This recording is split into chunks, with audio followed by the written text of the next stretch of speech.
എല്ലാവർക്കും വളരെ വളരെ പ്രധാനപ്പെട്ട ഒരു സൈക്കോളജി ക്വസ്റ്റ്യൻ ഡിസ്കഷനിലേക്ക് സ്വാഗതം. നമ്മൾ ഇന്ന് നോക്കുന്നത് ഇനി വരാൻ പോകുന്ന LP സ്കൂൾ ടീച്ചർ അസിസ്റ്റന്റ് എക്സാമിനും അതുപോലെ തന്നെ പിന്നീട് അങ്ങോട്ട് വരാനുള്ള എല്ലാ സൈക്കോളജി ആവശ്യമായിട്ടുള്ള പരീക്ഷകൾക്കും വേണ്ടിയിട്ടുള്ള വളരെ പ്രധാനപ്പെട്ട സൈക്കോളജിയിലെ ക്വസ്റ്റ്യൻ ഡിസ്കഷനാണ്. നമ്മൾ ഇനിയിപ്പോൾ കേട്ടിട്ടൊക്കെ തയ്യാറെടുക്കുന്ന ആളുകൾ ഒരുപാട് ഉണ്ടാവും.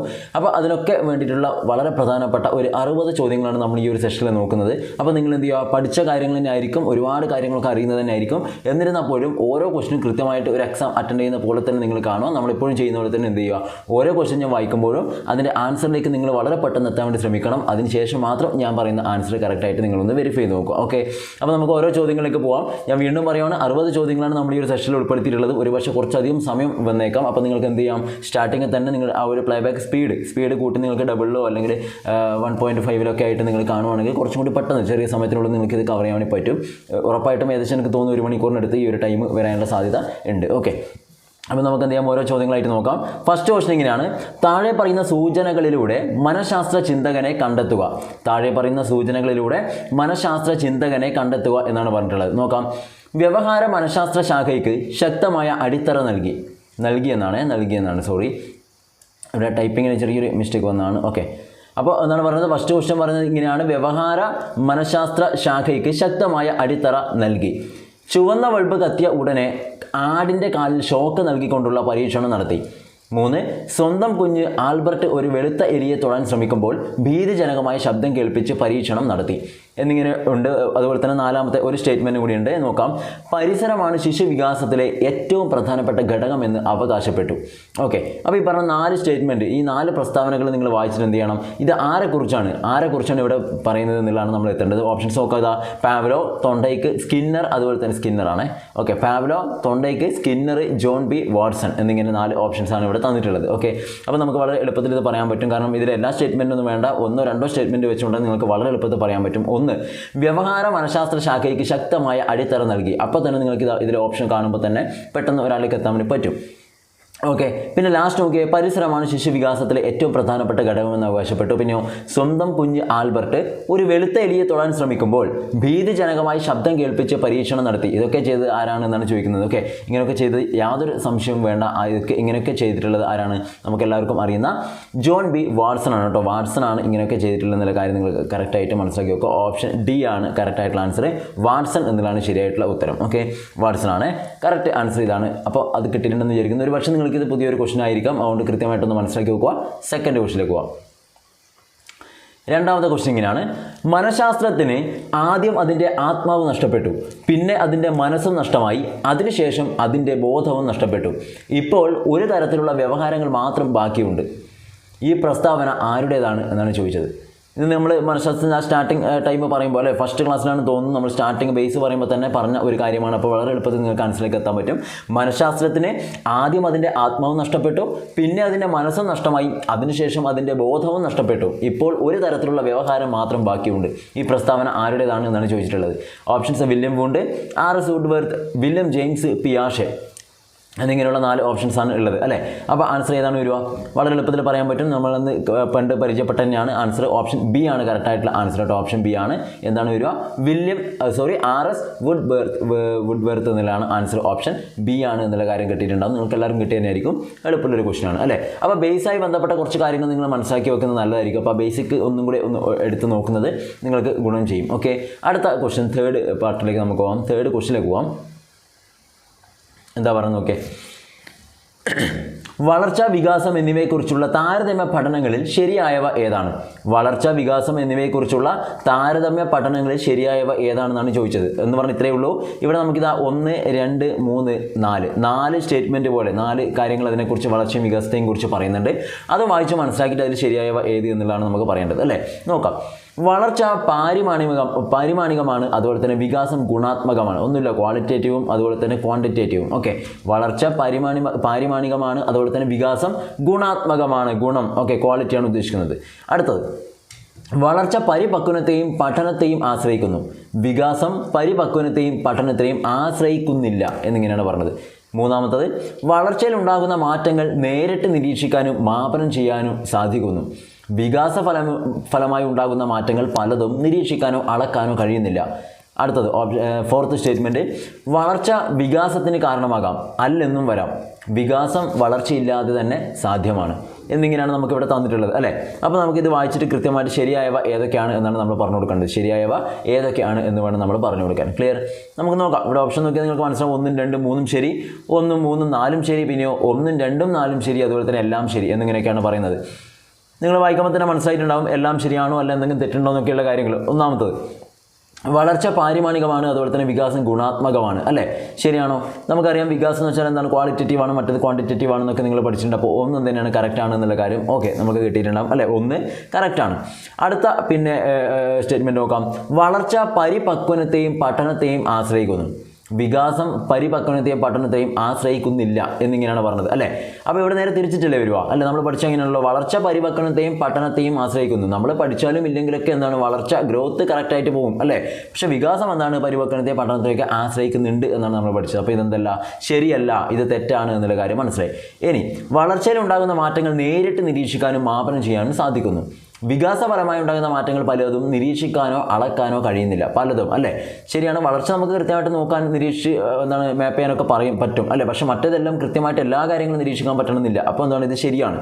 അടുത്തത്, വളർച്ച വികാസത്തിന് കാരണമാകാം, അല്ലെന്നും വരാം. ശരിയാണല്ലേ, വളർച്ച എന്ന് പറയുന്നത് വികാസത്തിന് കാരണവുമാകാം, അല്ലെന്നും വരാം. കാരണമാവണമെന്നൊന്നുമില്ല. പക്ഷേ വികാസം വളർച്ചയില്ലാതെ തന്നെ സാധ്യമാണ് അല്ലേ.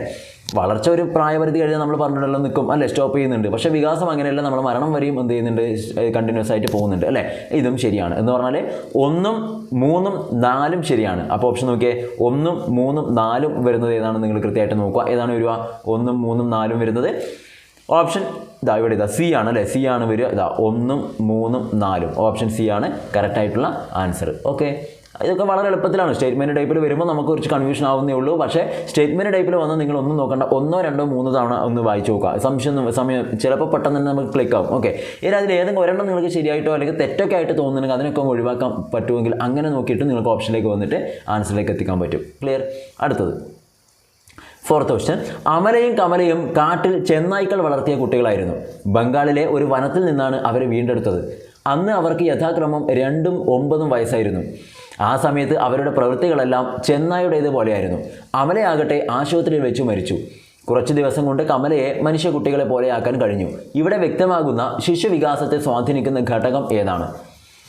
ഒന്നുമില്ല, ജസ്റ്റ് നിങ്ങൾക്ക് വായിക്കുമ്പോൾ തന്നെ ആ ക്വസ്റ്റ്യൻ കൃത്യമായിട്ട് മനസ്സിലേക്ക് എടുക്കണം, എന്നാലും നമുക്ക് പറ്റുമല്ലോ. എന്താണ്, അമലയും കമലയും എന്നാണ് കാട്ടിൽ ചെന്നായ്ക്കൾ വളർത്തിയ കുട്ടികളാണ്. നിങ്ങൾ പണ്ട് ന്യൂസിലൊക്കെ വായിച്ചിട്ടുണ്ട് അല്ലെങ്കിൽ കേട്ടിട്ടുണ്ടാവും അല്ലേ. ചെന്നായ്ക്കൾ വളർത്തിയ കുട്ടികളായിരുന്നു. ബംഗാളിലെ ഒരു വനത്തിൽ നിന്ന് അവരെന്ത് ചെയ്യുന്നു, വീണ്ടും അവരെ കണ്ടുപിടിച്ചെടുക്കുന്നു അല്ലേ. അങ്ങനെ അന്നത്തെ ആ ഒരു സമയത്ത് എന്താണ്, അമലയ്ക്ക് 2 വയസ്സും മറ്റേ കുട്ടിക്ക് 9 വയസ്സാണ് ഉണ്ടായത്. എന്നാൽ ആശുപത്രിയിൽ വെച്ചിട്ട് ആര് മരണപ്പെട്ടിട്ടുണ്ടായിരുന്നു? അമല ആശുപത്രിയിൽ വെച്ചിട്ട് മരിച്ചിട്ടുണ്ടായിരുന്നു അല്ലേ. 2 വയസ്സുള്ള കുട്ടി മരിച്ചു പോയിട്ടുണ്ടായിരുന്നു. പിന്നീട് മറ്റേ കുട്ടി എന്ത് ചെയ്തിട്ടുണ്ട്, കുറച്ചധികം കഷ്ടപ്പാടിന് ശേഷം കുറച്ച് നാളത്തെ കാര്യങ്ങളൊക്കെ ചെയ്ത് അങ്ങനെ എന്ത് ചെയ്തിട്ടുണ്ട്, വീണ്ടും ഒരു മനുഷ്യക്കുട്ടികളെ പോലെ തന്നെ കൃത്യമായിട്ട് കാര്യങ്ങളൊക്കെ കൊണ്ടുവരാൻ പറ്റിയിട്ടുണ്ട്. ഇവിടെ ശിശുവികാസത്തിൻ്റെ സ്വാധീനിക്കുന്ന ഘടകം ഏതാണെന്നാണ് ചോദിച്ചത്. ഓപ്ഷൻ നോക്കിയേ, പരിസ്ഥിതി, പാരമ്പര്യവും പരിസ്ഥിതിയും ഇവയൊന്നുമല്ല. നമ്മൾ അന്നേ പറഞ്ഞിട്ട് ഡെവലപ്മെൻറ്റിനെ സഹായിക്കുന്ന 2 കാര്യങ്ങളാണ്, ഒന്ന് ഹെറിഡിറ്റി അതുപോലെ തന്നെ എൻവയോൺമെൻറ്റ് അല്ലേ, പാരമ്പര്യവും പരിസ്ഥിതിയും. പക്ഷേ ഇവിടെ നിങ്ങൾ നോക്കിയാൽ ചിലപ്പോൾ നമ്മൾ തെറ്റിയിട്ട് നേരെ പോയിട്ട് പാരമ്പര്യവും പരിസ്ഥിതിയും എന്നുള്ളൊരു ആൻസറിലേക്ക് പോകാനുള്ള സാധ്യതയുണ്ട്. അപ്പോൾ നമ്മുടെ വികാസത്തെ ഇത് 2 സ്വാധീനിക്കുന്നുണ്ടെങ്കിൽ പോലും ഇവിടെ എന്താണ്, ആ കുട്ടികളെ ആ കാട്ടിലകപ്പെട്ട് ചെന്നായ്ക്കൾ വളർത്തി എന്ന് വെച്ചാൽ പാരമ്പര്യം അവിടെ ഉൾപ്പെടുന്നില്ലല്ലോ. ഇല്ല, പരിസ്ഥിതിയാണ്. ആ പരിസ്ഥിതി അങ്ങനെ ആയതുകൊണ്ടാണ് അവർ ആ ചെന്നായ്ക്കളെ പോലെയുള്ള ആ ഒരു അവരുടെ അതേ രീതിയിലേക്ക് മാറിയത് അല്ലേ. പിന്നീട് വീണ്ടും മറ്റു കുട്ടികളെ രക്ഷിച്ചിട്ട് ഒരു കുട്ടി മരണപ്പെട്ടുവെങ്കിലും മറ്റേ കുട്ടി എന്ത് ചെയ്തിട്ടുണ്ട്, വീണ്ടും നമ്മുടെ മനുഷ്യർക്കിടയിലേക്ക് വന്നിട്ട് ആ ഒരു എൻവയോൺമെൻറ്റിൽ എന്ത് ചെയ്തിട്ടുണ്ട്, അവനെ നമുക്ക് നേരിട്ട് നല്ല രീതിയിൽ മനുഷ്യ കുട്ടികളെ പോലെ തന്നെ ആക്കാൻ കഴിഞ്ഞിട്ടുണ്ടെന്ന് പറയുന്നുണ്ട്. അതും എന്ത് തന്നെയാണ്, അവിടെ പരിസ്ഥിതിയാണ് ഉദ്ദേശിക്കുന്നത് അല്ലേ. അപ്പോൾ ആൻസർ സംശയമൊന്നും ഉണ്ടാകാൻ പാടില്ല. ഇവിടെ ഉദ്ദേശിക്കുന്നത് പരിസ്ഥിതിയാണ് നമ്മുടെ ആൻസറായിട്ട് വരിക. ഓക്കെ, പരിസ്ഥിതിയാണ് ആൻസറായിട്ട് വരിക. ഇവിടെ വ്യക്തമാകുന്ന ശിശുവികാസത്തെ സ്വാധീനിക്കുന്ന ഘടകം എന്ന് ചോദിച്ചാൽ പരിസ്ഥിതിയാണ്, പാരമ്പര്യം വരില്ല എന്നുള്ള കാര്യം കൂടെ മനസ്സിലാക്കി വെക്കുക. ക്ലിയർ? അടുത്ത ഒരു ക്വസ്റ്റിലേക്ക് വരാൻ നമുക്ക് 5ാമത്തെ ചോദ്യമാണ്. 5ാമത്തെ ചോദ്യം എന്താണെന്ന് നോക്കിയതാ. എറിക്സൺ ഏത് പ്രായഘട്ടത്തിലെ ശിശുവികാസത്തിൻ്റെ സവിശേഷതയായിട്ടാണ് നേതൃത്വ ഗുണം കുറ്റബോധം ചൂണ്ടിക്കാട്ടുന്നത്? നേതൃത്വ ഗുണം കുറ്റബോധം ചൂണ്ടിക്കാട്ടുന്നത് എന്നാണ് ചോദിച്ചത് അല്ലേ. ഏതാണ് വരിക? എറിക്സൺ ഏത് പ്രായഘട്ടത്തിലെ ശിശുവികാസത്തിൻ്റെ സവിശേഷതയായിട്ടാണ് ഈ പറയുന്ന നേതൃത്വ ഗുണം കുറ്റബോധം ചൂണ്ടിക്കാട്ടുന്നത്? ഓപ്ഷൻ നോക്കിയേ, 1 വയസ്സ് മുതൽ 3 വയസ്സ് വരെ, 3 മുതൽ 6 വയസ്സ് വരെ, 6 മുതൽ 12 വയസ്സ് വരെ, അതുപോലെ തന്നെ 12 മുതൽ 19 വയസ്സ് വരെ. ഇങ്ങനെയാണ് തന്നിട്ടുള്ളത് അല്ലേ. ഇത് നമുക്ക് വളരെ പെട്ടെന്ന് കിട്ടും. നേതൃത്വ ഗുണം അതുപോലെ തന്നെ എന്താണ്, കുറ്റബോധം. നേതൃത്വ ഗുണം കുറ്റബോധം ഏതാണ് വരിക? ഇവിടെ നോക്കേണ്ടത് 6 വയസ്സ് മുതൽ 12 വയസ്സ് വരെ വെച്ച് നിങ്ങൾ പഠിച്ചിട്ടുണ്ട് ഇൻഡസ്ട്രി വേഴ്സസ് ഇൻഫീരിയോറിറ്റി എന്നൊക്കെ പറയുന്ന ഒരു സ്റ്റേജ് നിങ്ങൾ പഠിച്ചിട്ടുണ്ട് അല്ലേ. പക്ഷേ ഇവിടെ വരുന്നത് നേതൃത്വ ഗുണം വേഴ്സസ് അതുപോലെ കുറ്റബോധം ഇത് വരുന്ന എന്താണ് സംശയം വേണ്ട. 3 മുതൽ 6 വരെ വയസ്സാണ് കേട്ടോ. 3 വയസ്സ് മുതൽ 6 വയസ്സ് വരെയുള്ള ആ ഒരു കാലഘട്ടമാണ് ഇവിടെ നമുക്ക് ആൻസറായിട്ട് വരുന്നത്. ക്ലിയർ? ആൻസർ ഓപ്ഷൻ ബി ആണ് എന്നുള്ള കാര്യം മനസ്സിലാക്കി വെക്കുക. ആൻസർ ഓപ്ഷൻ ബി ആണ്. അപ്പോൾ എറിക്സണുമായി ബന്ധപ്പെട്ടുകൊണ്ട് നിങ്ങൾ വളരെ പ്രധാനമായിട്ടൊരു കാര്യം പഠിക്കണം. കാരണം ഇപ്പോൾ കഴിഞ്ഞ UP യുടെ ക്വസ്റ്റ്യൻ പേപ്പറൊക്കെ നോക്കിയവരാണ് നിങ്ങൾ. ആ ക്വസ്റ്റ്യൻ വേണമെങ്കിൽ നമുക്ക് ലാസ്റ്റ് ഒന്ന് പറഞ്ഞു പോകാം. അപ്പോൾ ആ ഒരു ക്വസ്റ്റ്യൻ നോക്കിയ ആളെ സംബന്ധിച്ചിടത്തോളം നിങ്ങൾക്ക് തീർച്ചയായിട്ടും എന്താണ് അതിൽ വന്നിട്ടുണ്ട് അല്ലേ, അതിലും ഒരു ക്വസ്റ്റ്യൻ വന്നിട്ടുണ്ട്. അപ്പോൾ എറിക്സൺ കുറച്ച് ഇമ്പോർട്ടൻ്റ് ആണ്. ആ സ്റ്റേജസും കാര്യങ്ങളൊക്കെ കൃത്യമായിട്ടൊന്ന് വരച്ച് മനസ്സിലാക്കുന്നത് നല്ലതായിരിക്കും. ആ ഒരു പ്രായഘട്ടവും ആ ഒരു സ്റ്റേജിൻ്റെ പേരും, മറ്റൊന്നും പറ്റുന്നില്ലെങ്കിൽ ആ പ്രായഘട്ടവും ആ സ്റ്റേജിൻ്റെ പേരും അതിൻ്റെ ഘട്ടവും ഏതാണെന്നില്ല മാത്രം ഒന്ന് മനസ്സിലാക്കി വെച്ചിട്ട് പോകുന്നത് നല്ലതായിരിക്കും. അടുത്തത്, വൈജ്ഞാനിക ഭൂപടം എന്ന ആശയം മുന്നോട്ട് വെച്ച മനഃശാസ്ത്ര ചിന്തകൻ ആര്? വൈജ്ഞാനിക ഭൂപടം എന്ന് വെച്ചാൽ കോഗ്നിറ്റീവ് മാപ്പാണ്. നമ്മൾ ഇതിന് മുന്നേ പറഞ്ഞാണ് അല്ലേ. കോഗ്നിറ്റീവ് മാപ്പ് ആരാണ്? കാൾ റോജേഴ്സ്, മാക്സ് വെർത്തിമർ, ടോൾമാൻ, അതുപോലെ കാതറിൻ ബ്രിഡ്ജസ്. ആരാണ് വൈജ്ഞാനിക ഭൂപടം അഥവാ കോഗ്നിറ്റീവ് മാപ്പ് ഈ ഒരു ആശയം മുന്നോട്ടേക്ക് വെച്ചത് ആരാണ്? സംശയമൊന്നും വേണ്ട, ടോൾമാനാണ് കേട്ടോ. ടോൾമാനാണ് എന്നുള്ള കാര്യം നിങ്ങൾക്കറിയാം, ടോൾമാനാണ്. ഓക്കെ, അടുത്ത ക്വസ്റ്റ്യൻ, അടുത്തത് 7ാമത്തെ ചോദ്യം. താഴെ പറയുന്നവയിൽ അഭിപ്രേരണ സൃഷ്ടിക്കുന്നതിനുള്ള മാർഗങ്ങളിൽ പെടുന്നവ ഏതാണ്? താഴെ പറയുന്നവയിൽ അഭിപ്രേരണ അഥവാ മോട്ടിവേഷൻ സൃഷ്ടിക്കുന്നതിനുള്ള മാർഗങ്ങളിൽ പെടുന്നവ ഏതാണ്? ഓപ്ഷൻസ്: പ്രശംസ, അംഗീകാരം, സമ്മാനം ഇവയെല്ലാം. പ്രശംസ, അംഗീകാരം, സമ്മാനം ഇവയെല്ലാം. അതിൽ പറഞ്ഞതാണ് അഭിപ്രേരണ അല്ലേ, സൃഷ്ടിക്കുന്നതിനുള്ള മാർഗങ്ങളിൽ പെടുന്നവ ഏതാണ്? ഒന്നാലോചിച്ച് നോക്കിയാൽ മോട്ടിവേറ്റഡ് ആവാൻ, ഒരാളെ മോട്ടിവേറ്റഡ് ആക്കാൻ, ഒരു കുട്ടിയെ മോട്ടിവേറ്റഡ് ആക്കാൻ എന്ത് ചെയ്താൽ മതി? പ്രശംസ അല്ലേ, പ്രശംസിച്ച കൃത്യമായിട്ടും അല്ലേ. പിന്നെ അംഗീകാരം, നമ്മൾ അംഗീകരിക്കുന്നുണ്ടെന്നാണ്. അത് ഓരോന്നും ഓരോ രീതിയിലാണ്, ഓരോ തരത്തിലുള്ള മോട്ടിവേഷൻസ് ആണ് അല്ലേ. അംഗീകാരം, അതുപോലെ സമ്മാനങ്ങൾ കൊടുത്താൽ അതും എന്ത് മോട്ടിവേഷൻ തന്നെയാണ്. എന്ന് വെച്ചാൽ ഇതെല്ലാം വരും എന്നുള്ള ആൻസറാണ് ഇവിടെ കറക്റ്റായിട്ട് വരിക. അപ്പോൾ ആൻസർ ഓപ്ഷൻ ഡി ആണ്, ഇവയെല്ലാം എന്നുള്ളതാണ് കറക്റ്റായിട്ടുള്ള ആൻസർ. ഇനിയിപ്പോൾ നിങ്ങളുടെ എക്സാമിന് ഓപ്ഷനിൽ ഇവയെല്ലാം എന്ന് കണ്ടാൽ അതന്നെ പോയിട്ട് കറുപ്പിക്കണമെന്ന് ഒരിക്കലും വിചാരിക്കാൻ പാടില്ല. കൃത്യമായിട്ട് ഒന്ന് അനലൈസ് ചെയ്യുക. കൂടുതലും അതന്നെയാണ് വരാൻ സാധ്യത. എന്നിരുന്നാലും ചിലപ്പോൾ നമ്മൾ തെറ്റിക്കാനൊക്കെ അങ്ങനെ ഓപ്ഷനിൽ ഇവയെല്ലാം ഒന്ന് തരാറുണ്ട്. അതൊന്ന് കൃത്യമായിട്ട് ശ്രദ്ധിക്കണം. അടുത്തത് 8ാമത്തെ ചോദ്യം. പാലക്കാട് UP സ്കൂളിലെ 7A ക്ലാസ്സിലെ അധ്യാപകനായ ശിവപ്രസാദ് ക്ലാസ്സിലെ കുസൃതിയായ ആദിത്യൻ്റെ പ്രവൃത്തികൾ വെച്ചുകൊണ്ട് ആ ക്ലാസ്സിനെ മൊത്തം അധിക്ഷേപിക്കാറുണ്ട്. അധ്യാപകൻ്റെ കർക്കശ സ്വഭാവത്തിന് വിധേയനായ ആദിത്യൻ എല്ലാ അധ്യാപകരോടും വിദ്യാലയത്തോടും തന്നെയും നിഷേധാത്മക സ്വഭാവം വെച്ചു പുലർത്തുന്നു. ഇവിടെ ഒരുപോലെയുള്ള വ്യത്യസ്ത ചോദകങ്ങളെ വേർതിരിക്കാൻ കഴിയാതെ എല്ലാത്തിനോടും ഒരേപോലെ പ്രതികരിക്കുന്ന പ്രവണതയാണ് കാണുന്നത്. ഈ പ്രക്രിയയ്ക്ക് പാവ്ലോവ് കൊടുത്ത പേര് എന്താണ്? ഒരു അധ്യാപകനുണ്ട്. ആ അധ്യാപകൻ എന്ത് ചെയ്യുന്നുണ്ട്? ഒരു 7ാം ക്ലാസ്സിൽ ഒരു കുട്ടിയുണ്ട്. ആ കുട്ടിയുടെ ഒരു കാര്യങ്ങളൊക്കെ വെച്ചുകൊണ്ടല്ലേ, ആ കുട്ടി കുറച്ച് കുസൃതിയിലെ കുട്ടിയാണ്. അപ്പോൾ അവനെ വെച്ചുകൊണ്ട് ആ ക്ലാസ്സിനെ മൊത്തത്തിൽ എന്ത് ചെയ്യുന്നുണ്ട്? അധിക്ഷേപിച്ച് അല്ലേ. അപ്പോൾ അധ്യാപകൻ്റെ ആ ഒരു സ്വഭാവം അങ്ങനെ ആയതുകൊണ്ട് എന്ത് ചെയ്തിട്ടുണ്ട്? ആദ്യത്തിന് എന്ത് വിചാരിച്ചു? ആ സ്കൂളിനെയും അതുപോലെ തന്നെ അവിടെയുള്ള എല്ലാ അധ്യാപകരെയും അവൻ എന്ത് ചെയ്യുന്നു? ഒരുപോലെ എല്ലാവരും ഒരു കണക്കന്നെയാണ് എന്നുള്ള രീതിയിൽ നോക്കി കാണാറുണ്ട്. അപ്പോൾ അങ്ങനെയുള്ളതുകൊണ്ട് തന്നെ പാവ്ലോവിൻ്റെ സിദ്ധാന്തപ്രകാരം ഇതിനെ ഏതുമായിട്ട് ബന്ധപ്പെടുത്താം എന്നാണ് ചോദിച്ചത്. ഓപ്ഷൻ നോക്കിയേ: വിലോപം, പുനഃപ്രാപ്തി, ചോദക സാമാന്യവൽക്കരണം, ചോദക വിവേചനം. ഈ പ്രക്രിയയ്ക്ക് പാവ്ലോവ് കൊടുത്ത പേര് എന്താണെന്നാണ് ചോദിച്ചത് അല്ലേ. അപ്പോൾ ആൻസർ നമുക്ക് പറയാൻ പറ്റുന്നത് എന്താണ്? വിലോപം, പുനഃപ്രാപ്തി, ചോദക സാമാന്യവൽക്കരണം, ചോദക വിവേചനം.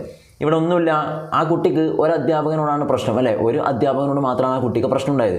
പക്ഷേ എന്താണ് ആ ഒരു അധ്യാപകൻ എന്താണ് ആ കുട്ടിയോടും മറ്റെല്ലാവരോടും ഒരുപോലെ വെറുതെ ദേഷ്യപ്പെടുന്നു വല്ലാതെ അല്ലേ. അപ്പോൾ അവനെന്ത് വിചാരിച്ചു? ഇങ്ങനെ തന്നെയായിരിക്കും മറ്റെല്ലാ അധ്യാപകരും. അല്ലെങ്കിൽ അതുകൊണ്ട് തന്നെ ആ കുട്ടി എന്ത് മനസ്സിലാക്കി? ആ സ്കൂളും അധ്യാപകരെല്ലാം കണക്കാണെന്ന് മനസ്സിലാക്കി. അപ്പോൾ ഒരാളെ വെച്ചുകൊണ്ട് മൊത്തത്തിൽ അങ്ങനെയാണ് എന്ന് തീരുമാനിക്കുന്നത്. എന്ന് വെച്ചാൽ ചോദക സാമാന്യവൽക്കരണമാണ് കേട്ടോ. ചോദക സാമാന്യവൽക്കരണമാണ് എന്നുള്ള കാര്യം മനസ്സിലാക്കുക. സ്റ്റിമുലസ് ജനറലൈസേഷൻ ആണ് സാമാന്യവൽക്കരണം. ഓക്കെ, അടുത്ത ഒരു ക്വസ്റ്റ്യനിലേക്ക് വരാം നമുക്ക്. 9. താഴെ പറയുന്ന പ്രസ്താവനകളെ വിലയിരുത്തുക എന്നാണ് ചോദിച്ചത് കേട്ടോ. താഴെ പറയുന്ന പ്രസ്താവനകളെ വിലയിരുത്തുക. ഓക്കെ, വിലയിരുത്താം. എന്നിട്ട് നിങ്ങൾ വായിച്ചു നോക്കുക. 1, 2, 3 പ്രസ്താവനകൾ സ്റ്റേറ്റ്മെൻറ്റ് അവിടെ തന്നിട്ടുണ്ട്. അത് വായിച്ചിട്ട് നിങ്ങൾക്ക് എന്ത് ഓപ്ഷൻ നോക്കിയാൽ മനസ്സിലായി എല്ലാം ശരിയാണ് എല്ലാം തെറ്റാണ്. അപ്പോൾ ശരിയാണോ തെറ്റാണോ എന്നൊക്കെ മനസ്സിലാക്കാനാണ് ഒരു ക്വസ്റ്റ്യൻ തന്നത്. ഫസ്റ്റ് സ്റ്റേറ്റ്മെൻറ്റ് നോക്കാം. അനേകം കുട്ടികളുള്ള ഒരു ക്ലാസ്സിൽ ഓരോ കുട്ടിയെയും ഓരോ ബോധന യൂണിറ്റായി പരിഗണിച്ചുകൊണ്ട് ഓരോ കുട്ടിയിലും അധ്യാപകൻ്റെയോ അധ്യാപകൻ നിയോഗിക്കുന്ന വ്യക്തിയുടെയോ സവിശേഷമായ ശ്രദ്ധ പതിയും വിധം നടത്തുന്ന ബോധനത്തെ വ്യക്തിഗത ബോധന സമ്പ്രദായം എന്ന് വിളിക്കുന്നു. അടുത്തത്, FS കെല്ലർ, JC ശർമ്മ തുടങ്ങിയവർ 1963 രൂപം കൊടുത്ത ഒരു സമ്പ്രദായമാണിത്. അടുത്തത്, ഇത് ഡാൾട്ടൺ പ്ലാൻ എന്ന് അറിയപ്പെടുന്നു. ഇങ്ങനെ 3 സ്റ്റേറ്റ്മെൻറ്റാണ് തന്നിട്ടുള്ളത്. 3 കാര്യങ്ങൾ തന്നിട്ടുണ്ട്. അപ്പോൾ നോക്കി എല്ലാം ശരിയാണ് എല്ലാം തെറ്റാണ്, 1ഉം 2ഉം ശരിയാണ് 3 തെറ്റാണ്, പിന്നെ 1ഉം 2ഉം തെറ്റും 3 ശരിയുമാണ് എന്നൊക്കെയാണ് ഇവിടെ പറഞ്ഞിട്ടുള്ളത് അല്ലേ. അപ്പോൾ നമുക്ക് ഇവിടെ ആൻസറായിട്ട് പറയാൻ പറ്റുന്നത് ഏതാണ്? സംശയം വേണ്ട. ഒന്നാമത്തെ എന്താണ് ഇവിടെ ബോധന സമ്പ്രദായം. ഓക്കെ, വ്യക്തിഗത ബോധനത്തെക്കുറിച്ചാണ് ഇവിടെ പറയുന്നത്. വ്യക്തിഗത ബോധനത്തെക്കുറിച്ച് തന്നെയാണ് പറയുന്നത്. അപ്പോൾ അതെന്താണെന്നില്ലാണ് ഈ ഒന്നാമത്തേൽ പറയുന്നത്. കറക്റ്റാണ്. 2 FS കെല്ലർ അതുപോലെ JC ശർമ്മ തുടങ്ങിയവർ തന്നെയാണ് 1963 പിന്നെ ഈ ഒരു സമ്പ്രദായം കൊണ്ടുവന്നത്. ഓക്കെ, പക്ഷേ ഇത് ഡാൾട്ടൺ പ്ലാൻ എന്ന് അല്ല അറിയപ്പെടുന്നത്. ഓക്കെ, ഈ ഡാൾട്ടൺ പ്ലാൻ എന്ന് പറഞ്ഞാൽ ഇതല്ല എന്നുള്ള കാര്യം കൂടി നിങ്ങൾക്ക് അറിയുന്നതിനാണ്. അപ്പോൾ ഇതല്ല എന്നുള്ള മനസ്സിലാക്കുക. എന്നാൽ ഇവിടെ 1, 2 ശരിയാണ്, മറ്റെന്തല്ല ശരിയല്ല. ഓക്കെ, അപ്പോൾ ആൻസർ 1, 2 ശരിയാണ്, 3 തെറ്റാണ്. എന്ന് വെച്ചാൽ ഓപ്ഷൻ സി ആണ് കറക്റ്റ് ആയിട്ടുള്ള ആൻസർ. Option C. അടുത്തത് അധ്യാപികയായ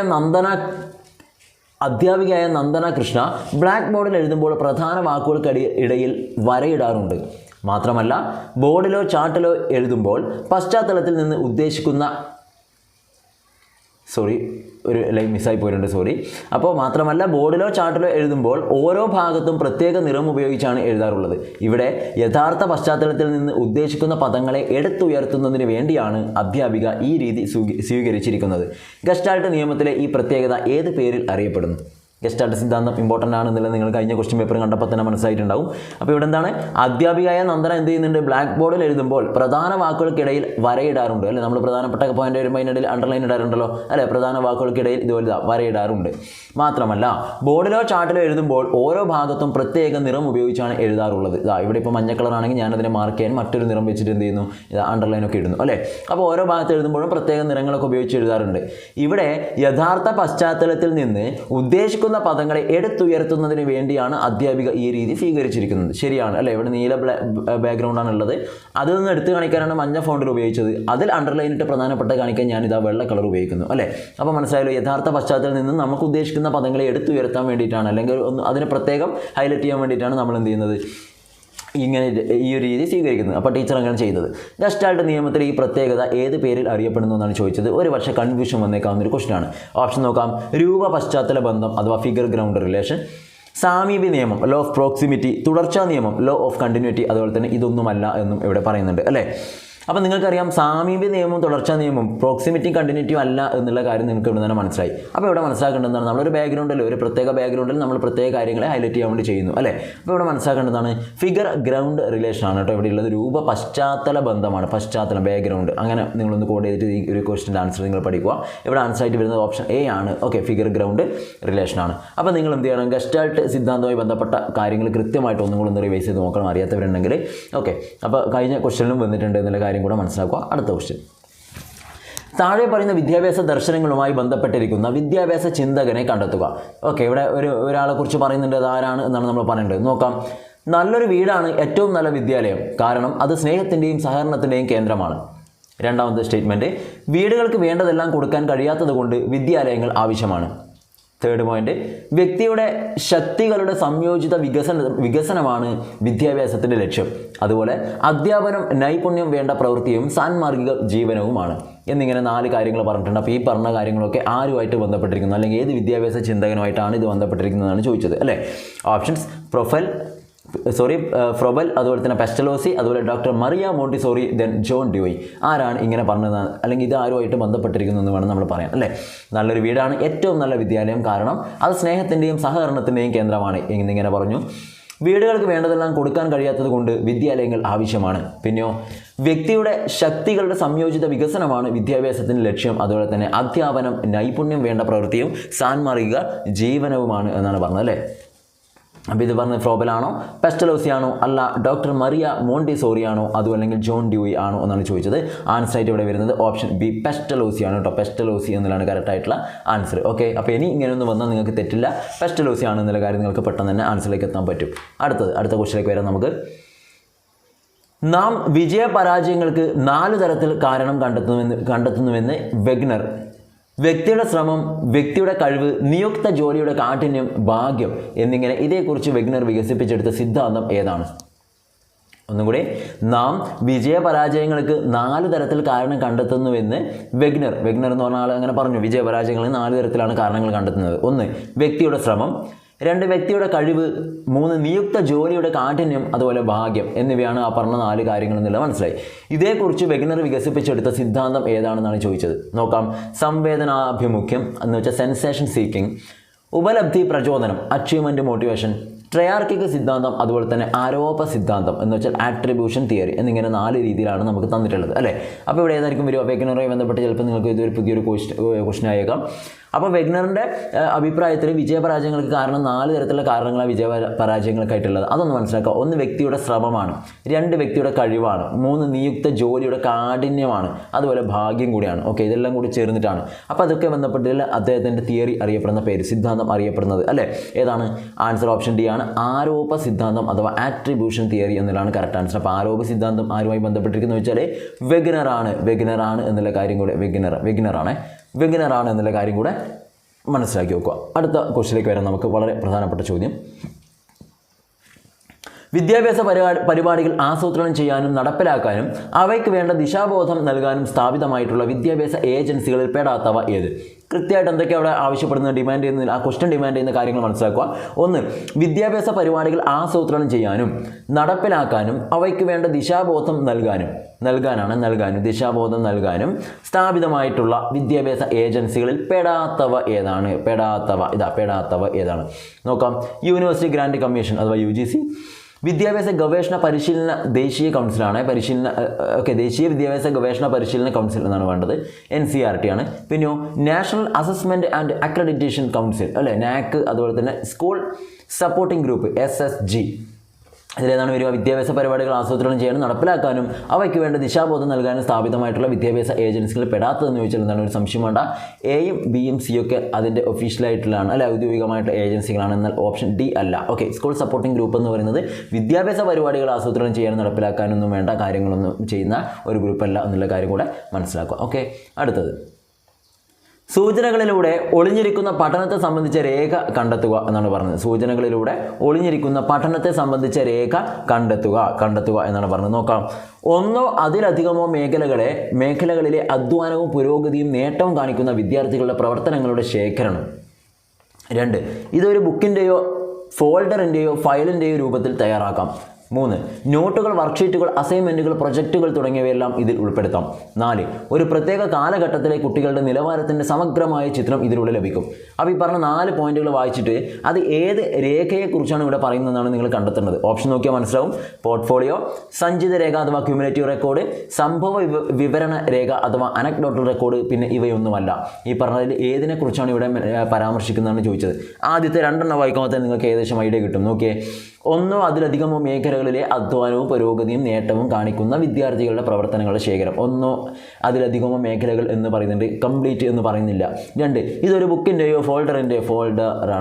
ഓക്കെ, ബുക്കിൻ്റെയോ ഫോൾഡറിൻ്റെയോ ഫയലിൻ്റെയോ രൂപത്തിൽ തയ്യാറാക്കാം എന്നിങ്ങനെയൊക്കെ കാണുമ്പോൾ തന്നെ നിങ്ങൾക്ക് ആൻസറിലേക്ക് എത്താൻ പറ്റും. ഏതാണ് വരിക? സഞ്ചിതമല്ല, സംഭവമല്ല. ആൻസർ ഓപ്ഷൻ എ ആണ്, പോർട്ട്ഫോളിയോ എന്നുള്ളതാണ് ആൻസർ കേട്ടോ. പോർട്ട്ഫോളിയോ എന്നുള്ളതാണ് കറക്റ്റായിട്ടുള്ള ആൻസർ. ഓക്കെ, അടുത്ത ക്വസ്റ്റ്യൻ. ഒരു ഇലക്ട്രിക് മോട്ടോറിൻ്റെ പ്രവർത്തന തത്വങ്ങളും പ്രധാന ഭാഗങ്ങളും മറ്റും ക്ലാസ്സിലിരുന്ന് പഠിച്ച് അതുമായി ബന്ധപ്പെട്ട എല്ലാ ചോദ്യങ്ങൾക്കും ഉത്തരം പറയുന്ന ജയകൃഷ്ണന് തൻ്റെ വീട്ടിലെ ഫാനിൻ്റെ ഇലക്ട്രിക് മോട്ടോർ തകരാറിലായപ്പോൾ അത് പരിഹരിക്കാൻ കഴിയാതെ വരുന്നു. അതേസമയം ഇത്തരം അക്കാദമിക പഠനമില്ലാതെ ഒരു ഇലക്ട്രിക് വർക്ക്ഷോപ്പിലെ ജീവനക്കാരന് അത് നിമിഷങ്ങൾക്കകം ശരിയാക്കാൻ കഴിയുന്നു. സാമൂഹിക അനുഭവങ്ങൾ മെച്ചപ്പെട്ട പഠന അവസരങ്ങൾ ഒരുക്കുന്നുവെന്ന ഈ പഠന സങ്കല്പം അറിയപ്പെടുന്നത് എന്താണ്?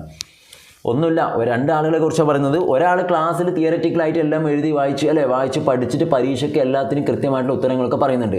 പക്ഷേ ആ പഠിച്ച കാര്യം ഒരു ആവശ്യം വന്നപ്പോൾ എന്ത് ചെയ്യാൻ പറ്റിയില്ല, അപ്ലൈ ചെയ്യാൻ വേണ്ടി പറ്റിയില്ല വീട്ടിൽ. ക്ലിയർ? എന്നാൽ ഒരു മോട്ടോർ വർക്ക്ഷോപ്പിൽ പണിയെടുക്കുന്ന ഒരാളല്ലേ, ഒരു ഇലക്ട്രിക് വർക്ക്ഷോപ്പിലെ ജീവനക്കാരനാണ്. അദ്ദേഹത്തിന് എന്ത് ചെയ്തിട്ടുണ്ട്? ഇതൊന്നും തിയററ്റിക്കൽ ഒന്നും പഠിച്ചിട്ടില്ല. പക്ഷേ അദ്ദേഹത്തിൻ്റെ അനുഭവങ്ങൾ കൊണ്ട് എന്ത് ചെയ്തിട്ടുണ്ട്? ഇങ്ങനെ ഒരു ഫാനിൻ്റെ ഒരു ഇലക്ട്രിക് മോട്ടോർ തകരാറിലായപ്പോൾ അത് പെട്ടെന്ന് ശരിയാക്കാൻ വേണ്ടി പറ്റിയിട്ടുണ്ട്. എന്താണ് ഇവിടെ ഉദ്ദേശിക്കുന്നത്? ഓപ്ഷൻ നോക്കിയേ.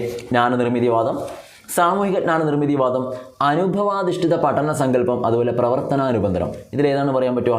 സാമൂഹിക അനുഭവങ്ങൾ മെച്ചപ്പെട്ട പഠനാവസരങ്ങൾ ഒരുക്കുന്നുവെന്ന ഈ പഠന സങ്കല്പം അറിയപ്പെടുന്നത് അല്ലേ. അദ്ദേഹത്തിൻ്റെ അനുഭവമാണ് അദ്ദേഹത്തിന് പെട്ടെന്ന് ശരിയാക്കാൻ വേണ്ടി പറ്റിയത്. അപ്പോൾ അത് ഈ ഒരു പഠന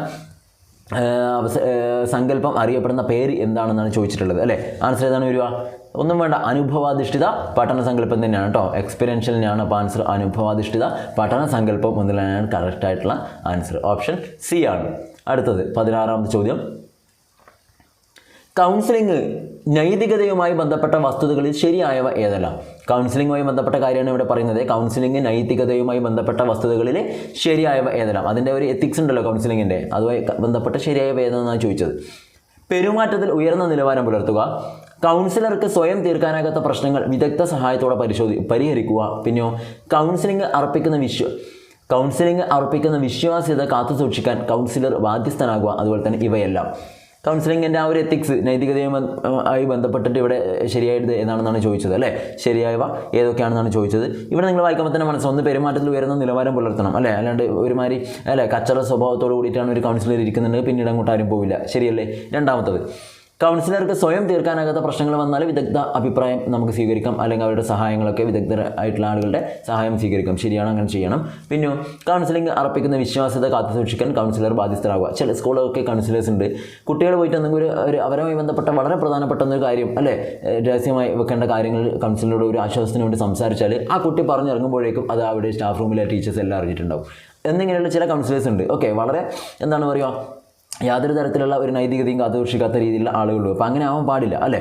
അപ്പോൾ എന്താണ് അവർ ആ കാര്യങ്ങളൊക്കെ എന്ത് ചെയ്യണം, വിശ്വാസ്യത ഉണ്ടായിരിക്കണം എന്ന് പറഞ്ഞാൽ ഇതെല്ലാം ശരിയാണ്. എയും ബിയും സിയും ശരിയാണ് എന്ന് വെച്ചാൽ ആൻസർ ഓപ്ഷൻ ഡി ആണ്. ഇവയെല്ലാം എന്നതിലാണ് കറക്റ്റായിട്ടുള്ള ആൻസർ. അടുത്ത ക്വസ്റ്റ്യൻ, വ്യക്തിബന്ധങ്ങളെയും വ്യക്തികൾ തമ്മിലുള്ള വ്യവഹാരങ്ങളെയും ആധാരമാക്കി എറിക് ബേണിൻ്റെ ആശയങ്ങളെ അടിസ്ഥാനമാക്കി രൂപപ്പെടുത്തിയ സിദ്ധാന്തം ഏത് പേരിൽ അറിയപ്പെടുന്നു? വ്യക്തിബന്ധങ്ങളെയും വ്യക്തികൾ തമ്മിലുള്ള വ്യവഹാരങ്ങളെയും ആധാരമാക്കിയിട്ട് എറിക് ബേണിൻ്റെ ആശയങ്ങളെ അടിസ്ഥാനമാക്കി രൂപപ്പെടുത്തിയ സിദ്ധാന്തം ഏത് പേരിൽ അറിയപ്പെടുന്നു എന്നാണ് ചോദിച്ചത്. ആൻസർ നോക്കാം. വിനിമയ വിശകലനം എന്ന് വെച്ചാൽ transaction analysis, neuro linguistic programme NLP, neural network model, അതുപോലെ തന്നെ വിവര വിശകലന സിദ്ധാന്തം ഇൻഫർമേഷൻ പ്രോസസ്സിംഗ് തിയറി. ഇത് നമുക്ക് ഏതാണ് പറയാൻ പറ്റുമോ? വിനിമയം. ഇത് കുറച്ച് ചിലപ്പോൾ ഒരു പക്ഷേ നിങ്ങൾക്ക് ഒരു പുതിയ ക്വസ്റ്റ്യൻ ആയേക്കാം അല്ലേ, ആവാനുള്ള സാധ്യതയുണ്ട്. നോക്കാം, കൃത്യമായിട്ടൊന്ന് മനസ്സിലാക്കിയാൽ മതി. ഇവിടെ ആൻസറായിട്ട് നമുക്ക് പറയാൻ പറ്റുന്നത് ആൻസർ ഓപ്ഷൻ എ ആണ്, വിനിമയ വിശകലന സിദ്ധാന്തം അല്ലെങ്കിൽ വിനിമയ വിശകലനം അഥവാ ട്രാൻസാക്ഷണൽ അനാലിസിസ് എന്നതാണ് കറക്റ്റായിട്ടുള്ള ആൻസർ. Okay, transactional analysis. 18ാമത്തെ ചോദ്യം, വസ്തുക്കളുടെ സ്ഥാനനിർണ്ണയം നടത്തുന്നതിനും ഭാവനയിൽ കാണുന്നതിനും മനോചിത്രണം നടത്തുന്നതിനും ഒന്നിൻ്റെ സാന്നിധ്യത്തിലും അസാന്നിധ്യത്തിലും അതിൻ്റെ സവിശേഷതകൾ രൂപാന്തരം ഉണ്ടായിരുന്നപ്പോഴുള്ള അവസ്ഥ എന്നിവ മനസ്സിലാക്കി പ്രവർത്തിക്കുന്നതിനുള്ള ബഹുമുഖ ബുദ്ധിയുടെ ഒരു ഘടകം ഏതാണ്? വസ്തുക്കളുടെ സ്ഥാനനിർണ്ണയം നടത്തുന്നതിനും ഭാവനയിൽ കാണുന്നതിനും ആ രണ്ട് വരി അല്ലെങ്കിൽ ആ ഒരു വരി നിങ്ങൾ വായിക്കുമ്പോൾ തന്നെ നിങ്ങൾക്ക് മനസ്സിലേക്ക് എത്തും. ബഹുമുഖ ബുദ്ധിയാണ് ഉദ്ദേശിക്കുന്നത്. ശാരീരിക ചലനപര ബുദ്ധി, ദൃശ്യസ്ഥലപര ബുദ്ധി, യുക്തി ചിന്താപരവും ഗണിതപരവുമായ ബുദ്ധി, അതുപോലെ തന്നെ സംഗീതപരമായ ബുദ്ധി. ഈ പറഞ്ഞ 4 ഏതാണ് പറയാൻ പറ്റുക? വസ്തുക്കളുടെ സ്ഥാനനിർണ്ണയം അല്ലേ, പിന്നെ ഭാവനയിൽ കാണുന്നതിനും മനോചിത്രണം നടത്തുന്നതിനും പിന്നെ ഒന്നിൻ്റെ സാന്നിധ്യത്തിലും അസാന്നിധ്യത്തിലും അതിൻ്റെ സവിശേഷതകൾ രൂപാന്തരം ഉണ്ടായിരുന്നപ്പോഴുള്ള അവസ്ഥ എന്നിവ മനസ്സിലാക്കി പ്രവർത്തിക്കുന്നതിനുള്ള ബഹുമുഖ ബുദ്ധിയുടെ ഒരു ഘടകം ഏതാണെന്നാണ് ചോദിച്ചത്. ആൻസർ വരുന്നത് ഏതാണ് വരിക?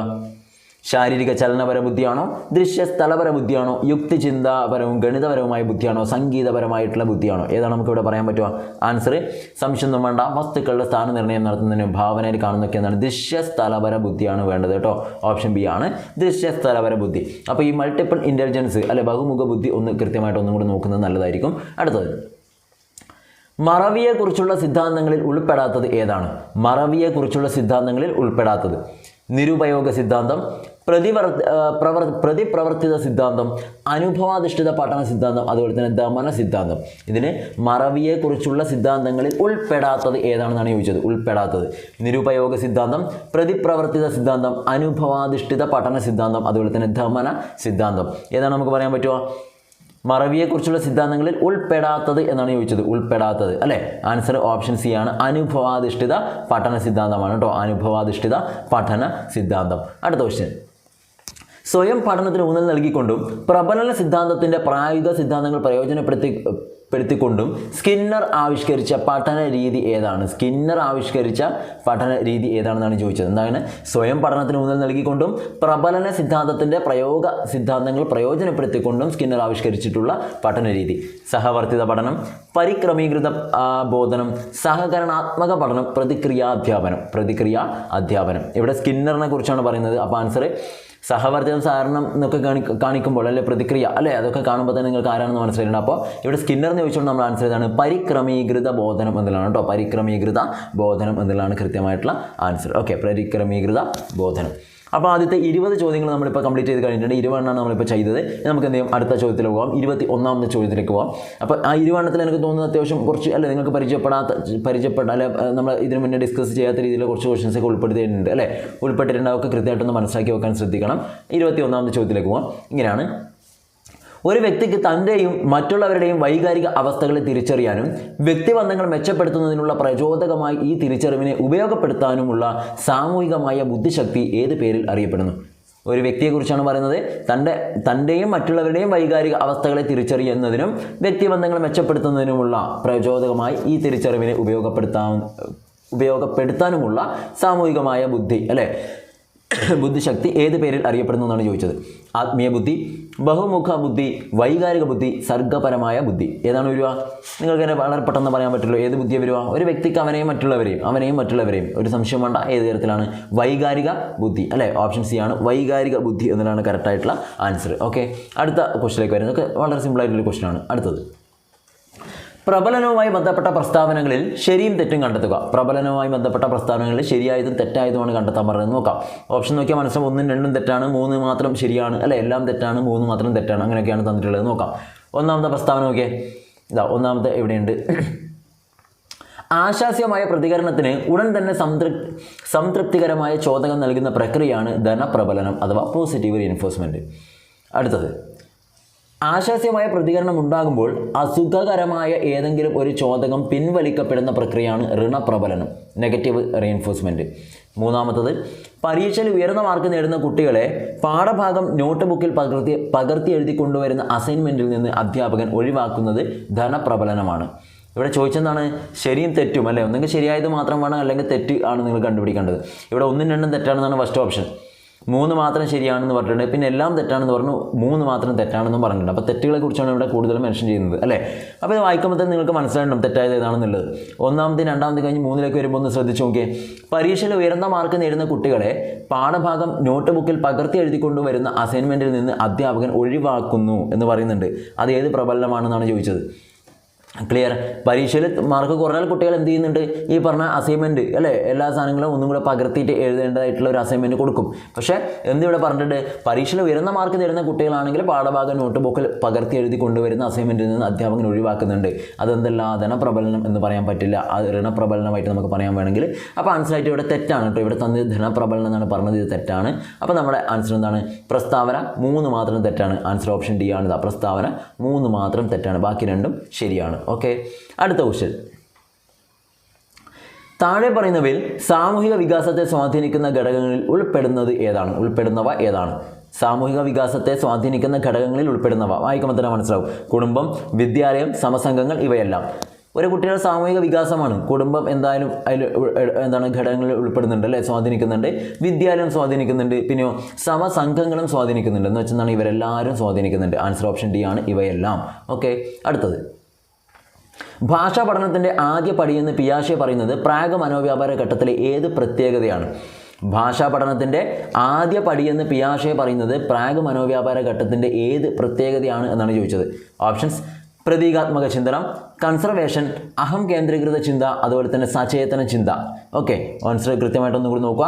എന്തൊക്കെയാണ് പറഞ്ഞത്? പ്രതീകാത്മക ചിന്തനം, കൺസർവേഷൻ, പിന്നെ അഹം കേന്ദ്രീകൃത ചിന്ത, അതുപോലെ തന്നെ സചേതന ചിന്ത. അപ്പോൾ നമുക്ക് ഇവിടെ ആൻസറായിട്ട് പറയാൻ പറ്റുന്ന ഏതാണ്? ആൻസർ ഓപ്ഷൻ എ തന്നെയാണ്, പ്രതീകാത്മക ചിന്തയാണ് കേട്ടോ. പ്രതീകാത്മക ചിന്ത തന്നെയാണ്. ഓക്കെ, അടുത്തത്: താഴെ പറയുന്ന കാഴ്ചപ്പാടുകൾ വിലയിരുത്തി മനഃശാസ്ത്ര ചിന്തകനെ കണ്ടെത്തുക. താഴെ പറയുന്ന കാഴ്ചപ്പാടുകൾ വിലയിരുത്തിയിട്ട് മനഃശാസ്ത്ര ചിന്തകനെ കണ്ടെത്തുക എന്നാണ് പറഞ്ഞിട്ടുള്ളത്. എന്തൊക്കെയാണ് നോക്കാം. ഫസ്റ്റത്തതൊക്കെ: പഠനത്തിൻ്റെ ഫലമായി ഉണ്ടാവണമെന്ന് ആഗ്രഹിക്കുന്ന വ്യവഹാര പരിവർത്തനങ്ങളെ ബോധനോദ്ദേശങ്ങൾ എന്ന് വിളിക്കുന്നു. 2, കേവലം നിരീക്ഷണ വിധേയമായവ മാത്രമല്ല, പ്രത്യക്ഷത്തിൽ നിരീക്ഷണ വിധേയമല്ലാത്ത വ്യവഹാരങ്ങളും ബോധനോദ്ദേശങ്ങളിൽ ഉൾപ്പെടുന്നു. 3, ബോധനോദ്ദേശങ്ങളെ വൈജ്ഞാനികം, വൈകാരികം, മനഃശാലകം എന്നീ 3 മേഖലകളായി അവതരിപ്പിച്ചു. ഇങ്ങനെ പറഞ്ഞത് ഈ 3 ആരെക്കുറിച്ചാണ് ഇവിടെ പറയുന്നത് മനസ്സിലാക്കേണ്ടത് അല്ലേ. പിയാഷെ, ബെഞ്ചമിൻ ബ്ലൂം, ബ്രൂണർ, വൈഗോസ്കി. അപ്പോൾ ഇത് വായിക്കുമ്പോൾ തന്നെ നിങ്ങൾക്ക് മനസ്സിലാവും എന്തായാലും പിയാഷെയും ബ്രൂണറും വൈഗോസ്കിയുമായി ബന്ധപ്പെട്ട് നിങ്ങൾ ഇത്തരത്തിലുള്ള കാര്യങ്ങളൊന്നും കേട്ടിട്ടോ പരിചയപ്പെട്ടിട്ടോ ഒന്നും ഉണ്ടാവില്ല അല്ലെ. ഉറപ്പാണ്. അങ്ങനെയെങ്കിൽ നിങ്ങൾക്ക് എന്ത് ചെയ്യാൻ പറ്റും? ആൻസർ ഓപ്ഷൻ ബി ആയിട്ടുള്ള ബെഞ്ചമിൻ ബ്ലൂമിലേക്ക് എത്താൻ പറ്റും. ഇനി അദ്ദേഹത്തിന് തിയറി പഠിച്ചവരാണെങ്കിൽ 3ാമത്തെ പോയിന്റ് മാത്രം കിട്ടിയാൽ തന്നെ മനസ്സിലാവും. നോക്കിയേ, എന്താണ് ബോധനോദ്ദേശങ്ങളെ വൈജ്ഞാനികം അല്ലേ, പിന്നെയോ വൈകാരികം, പിന്നെയോ മനഃശാലകം അല്ലേ. ആ രീതിയിൽ എന്നിങ്ങനെ 3 മേഖലകളായിട്ട് അവതരിപ്പിച്ചു എന്നൊക്കെ പറയുന്നുണ്ട്. നിങ്ങൾ പഠിച്ച കാര്യങ്ങൾ തന്നെയായിരിക്കും ബെഞ്ചമിൻ ബ്ലൂമിൻ്റെ തിയറി. അപ്പോൾ അതൊക്കെ വരുന്നത് ആരാണ്? ബെഞ്ചമിൻ ബ്ലൂമുമായിട്ട് ബന്ധപ്പെട്ട കാര്യമാണെന്ന് മനസ്സിലാക്കുക. ഓപ്ഷൻ ബി ആണ്. അങ്ങനെ നമ്മൾ 26ാമത്തെ ചോദ്യത്തിലേക്ക് വരുന്നു. കേവല മനഃശാസ്ത്ര ശാഖയിൽ പെടാത്തത് ഏതാണ്? കേവല മനഃശാസ്ത്ര ശാഖയിൽ പെടാത്തത് ഏതാണ്?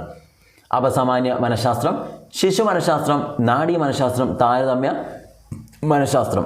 ഈ 4 കേവല മനഃശാസ്ത്ര മേഖലയിൽ പെടാത്ത അല്ലെങ്കിൽ ശാഖയിൽ പെടാത്തത് ഏതെന്നാണ് ചോദിച്ചത്. നമ്മൾ കേവല മനഃശാസ്ത്രത്തെക്കുറിച്ചൊക്കെ കൃത്യമായിട്ട് നിങ്ങൾ വായിച്ച് പഠിച്ചിട്ടുണ്ടാവും അല്ലേ?